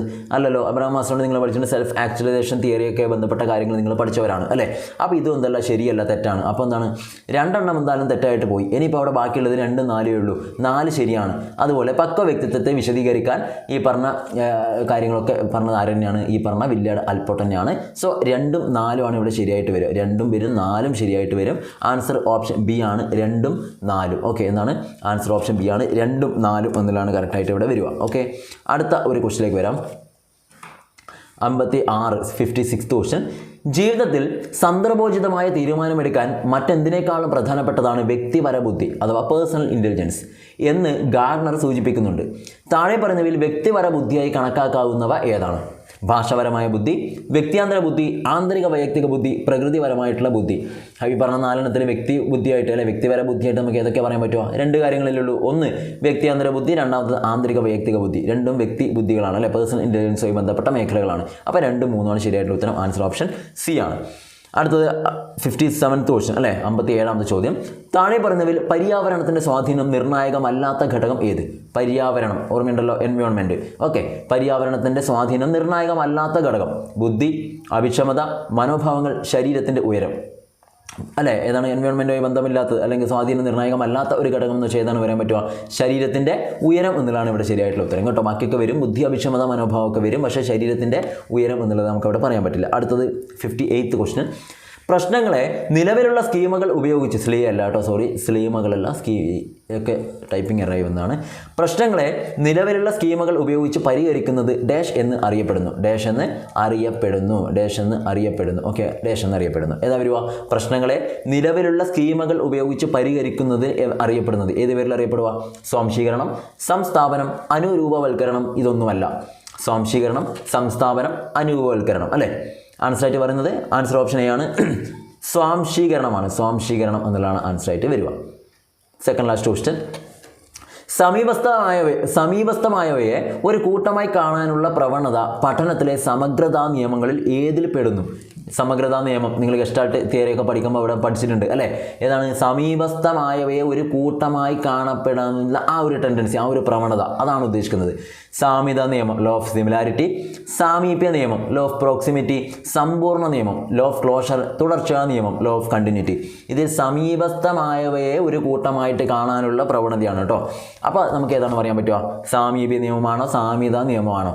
ആൻസറായിട്ട് പറയുന്നത് ഓപ്ഷൻ ബി, പ്രോക്സിമിറ്റി ആണ്. സംശയമൊന്നും വേണ്ട, ലോ ഓഫ് പ്രോക്സിമിറ്റി ആണ്. ഓക്കെ, അടുത്തത് അവസാന ക്വസ്റ്റ്യൻ. ചേരുംപടി ചേർക്കുക എന്നാണ് പറഞ്ഞത്. ZPD ബ്രിഡ്ജസ് ആണ്. ബ്രിഡ്ജസ് ചാർട്ട്, ക്രിയാഗവേഷണം, അഡോളസെൻ്റ് അഗ്രഷൻ. പിന്നെയോ Albert Bandura, Stephen M Corey, Vygotsky, Catherine Bridges. കാണുമ്പോൾ തന്നെ മനസ്സിലാവും. നോക്കിയേ, ZPD ആരുമായി ബന്ധപ്പെട്ടിരിക്കുന്നു? എല്ലാവർക്കും അറിയാം. 1 C, വൈഗോസ്കി ആണ് അല്ലേ. വൈഗോസ്കിയായി ബന്ധപ്പെട്ടിരിക്കുന്നത്.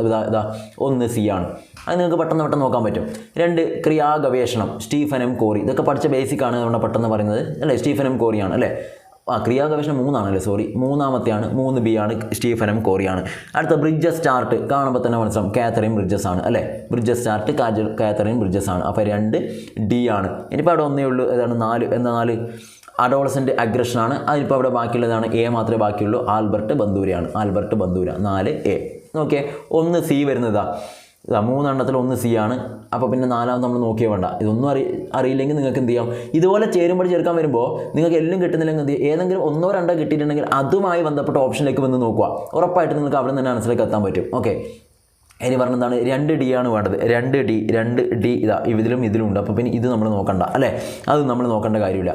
ഇനി എന്താണ്? 3B ആണ്. 3 ഇവിടെ A ആണ്, ഇവിടെ 3B ആണ്. അപ്പോൾ പിന്നെ ഇതും തെറ്റാണ്. അപ്പോൾ നമ്മുടെ ആൻസർ D ആണ്. ഓക്കെ, ചില ക്വസ്റ്റ്യൻ നമ്മൾ നോക്കിയാൽ എല്ലാം കിട്ടുന്നത് ഏതെങ്കിലും ഒന്ന് ഇപ്പോൾ 3B ആണ് വേണ്ടത്. 3B ആണെങ്കിൽ എവിടെ ഒന്ന് നോക്കാം, 3B, ബാക്കി എല്ലാവരും 3Aയും D ഒക്കെയാണ്. അങ്ങനെയും നിങ്ങൾക്ക് നോക്കാം. ഭാഗ്യത്തിന് ചിലപ്പോൾ അങ്ങനെയൊക്കെ കിട്ടാറുണ്ട്. ഓക്കെ, അപ്പോൾ ഇത്രയാണ് നമ്മുടെ ക്വസ്റ്റ്യൻ ഡിസ്കഷൻ ഇപ്പോൾ ഉൾപ്പെടുത്തിയിട്ടുള്ളത്. 60 ചോദ്യങ്ങളാണ്. ഏകദേശം ഒരുപാട് സമയങ്ങളെടുത്തു. നിങ്ങളെല്ലാവരും കൃത്യമായിട്ട് മനസ്സിലാക്കിയിട്ടുണ്ടാവും. ഈ 60 ചോദ്യങ്ങളിൽ ഏകദേശം എത്രത്തോളം നിങ്ങൾക്ക് ആൻസറിലേക്ക് എത്താൻ പറ്റി എന്നുള്ള കാര്യം നിങ്ങൾ അറിയിക്കണം. അതുപോലെ തന്നെയാണ് നിങ്ങൾക്ക് എന്താണ് അത്യാവശ്യം ഒരുപാട് പുതിയ ചോദ്യങ്ങളൊക്കെ ഇതിൽ നിന്ന് കിട്ടി എന്ന് തന്നെയാണ് ഞാൻ വിശ്വസിക്കുന്നത്, അല്ലേ? അപ്പോൾ ആ കാര്യങ്ങളൊക്കെ ഒന്ന് കൃത്യമായിട്ട് മനസ്സിലാക്കുക. എന്നിട്ട് എന്ത് ചെയ്യുക, അടുത്ത പരീക്ഷയ്ക്ക് നിങ്ങൾക്ക് നിങ്ങൾ പോവുക. കൃത്യമായിട്ട് ഓരോ ക്വസ്റ്റ്യൻ കാണുമ്പോഴും ഒരിക്കൽ കിട്ടുന്നില്ലെങ്കിൽ എന്ത് ചെയ്യുക, അവിടെ വെക്കുക. എന്നിട്ട് രണ്ടാമതൊന്നും കൂടി നോക്കുക. അല്ലെങ്കിൽ എന്ത് ചെയ്യുക, പെട്ടെന്നൊന്ന് ഒരു റൗണ്ട് പോയിട്ട് വന്നിട്ട് സെക്കൻഡ് റൗണ്ടും കൂടി നിങ്ങളൊന്ന് വായിച്ച് നോക്കുമ്പോൾ പെട്ടെന്ന് എന്തായാലും ആൻസറിലേക്ക് എത്താൻ വേണ്ടി പറ്റും. മനസ്സിലായില്ലേ?